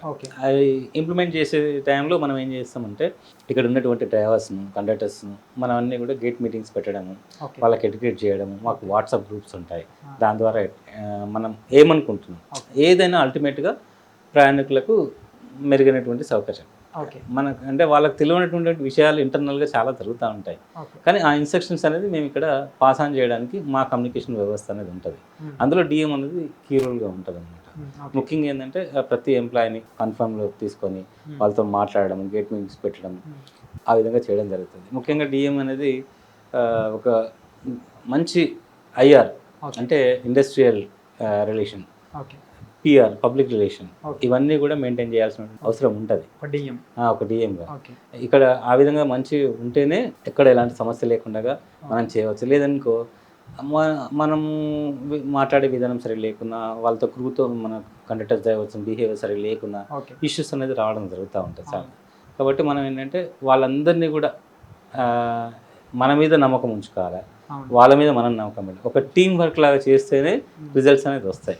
అప్పుడే మన కార్పొరేషన్ ఏమైతే అనుకుంటుందో మనం సక్సెస్ఫుల్గా రిజల్ట్స్ అనేది తీసుకురావచ్చు. మనం నమ్మేది ఒకటే, మన టీంను మనం ఒక లీడర్ లాగా ముందుండి నడిపించాలి. ఒక లీడర్కి ఉండాల్సిన లక్షణాలన్నీ కూడా ఒక డిఎంకి ఉంటేనే మనం సక్సెస్ అవుతాం. ఓకే సార్, ఇప్పుడు ఆర్టీసీ పరంగా చూసుకుంటే మీరు డిపో మేనేజర్గా యూత్కి, ఇప్పుడున్న యూత్కి ఒక స్మాల్ మెసేజ్ ఇవ్వాలనుకుంటే ఏం చెప్తారు? యాక్చువల్లీ మనకు మా పిల్లలకు నేను చెప్పిన, మా Okay. కండక్టర్ డ్రైవర్లకు చెప్పిన ట్రైనింగ్ రూమ్ కానీ ఒక విషయం అయితే నేను చెప్తాను. మనకేంటంటే ప్రతి వ్యక్తికి ఒక గోల్ అనేది ఉండాలి. ఆ Okay. గోల్‌లో కూడా క్లారిటీ ఉండాలి. అవును. మన షార్ట్ టర్మ్‌లో గోల్స్ ఉంటాయి. లాంగ్ టర్మ్‌లో గోల్స్ ఉంటాయి. అవి మనకు అచీవబుల్ ఉన్నాయా? మన కెపాసిటీ ఏంటి? అవన్నీ చూసుకొని ఆ గోల్ వైపు మన ప్లానింగ్ అనేది ఉండాలి. Okay. ప్లానింగ్‌తో పాటు ఎగ్జిక్యూషన్ అనేది ఉండాలి. ప్లాన్ చేసుకుని కలలు కననే కాకుండా అవును. దాన్ని ఎగ్జిక్యూట్ చేసే విధంగా ఉండాలి. అవును. దాన్ని ఏంటంటే చేసిన దాన్ని ఎప్పటికప్పుడు అనలైజ్ చేసుకొని మనం ఏ స్టేజ్ వరకు ఉన్నాము అనేది చేసుకోగలగాలి. చాలా మటుకు ఏంటంటే ఇవాళ రేపు టాలెంట్ ఉంటుంది, అవును. మల్టిపుల్ టాలెంట్ ఉంది, కానీ వాళ్ళు ఏంటంటే వాళ్ళ టైం వేస్ట్ చేసుకుంటున్నారు అవును. ఫోన్లలో రీల్స్ చూడడము. అవును. అదేంటంటే తెలియకుండా వాళ్ళ టైం అంతా వేస్ట్ చేసుకుంటున్నారు. అలాంటివి కాకుండా ఎందుకంటే ఇప్పుడు ఉన్నటువంటి సిచ్యువేషన్ పాత తరానికి చాలా డిఫరెంట్ ఉంది. అవును. కాబట్టి కంపల్సరీ ఒక మనకంటూ లైఫ్లో అంబిషన్ ఉండాలి. దానికోసం అని చెప్పేసి కష్టపడేటువంటి నేచర్ ఉండాలి. ప్రతిసారి దాన్ని అనలైజ్ చేసుకోవాలి. ముందుకెళ్తూ ఉంటేనే ఎక్కడైనా తప్పులు ఉన్నాయనుకో, ఎక్కడ తప్పు చేసామని చెప్పేసి ఖచ్చితంగా ఆ తప్పును మళ్ళీ చేయకుండా ఉండే విధంగా చూసుకోవాలి. అట్లుంటే మనం 100% సక్సెస్ అవుతుంది. కాబట్టి అందరూ కూడా వాళ్ళ యొక్క లైఫ్లో అంబిషన్ అనేది ఉండాలి. దాని ప్రకారం వెళ్ళాలని చెప్పేసి కోరుకుంటా ఉన్నాను. Okay sir, Thank thank you you so very much for thank you. Very useful information sir. ఇది Yeah. మాకు అసలు చాలా మందికి చాలా చాలా విషయాలు తెలియదు. Thank you so much sir. Thank you very much. మీరు అవకాశం ఇచ్చినందుకు మీకు కూడా ధన్యవాదాలు. Thank you sir. Thank you.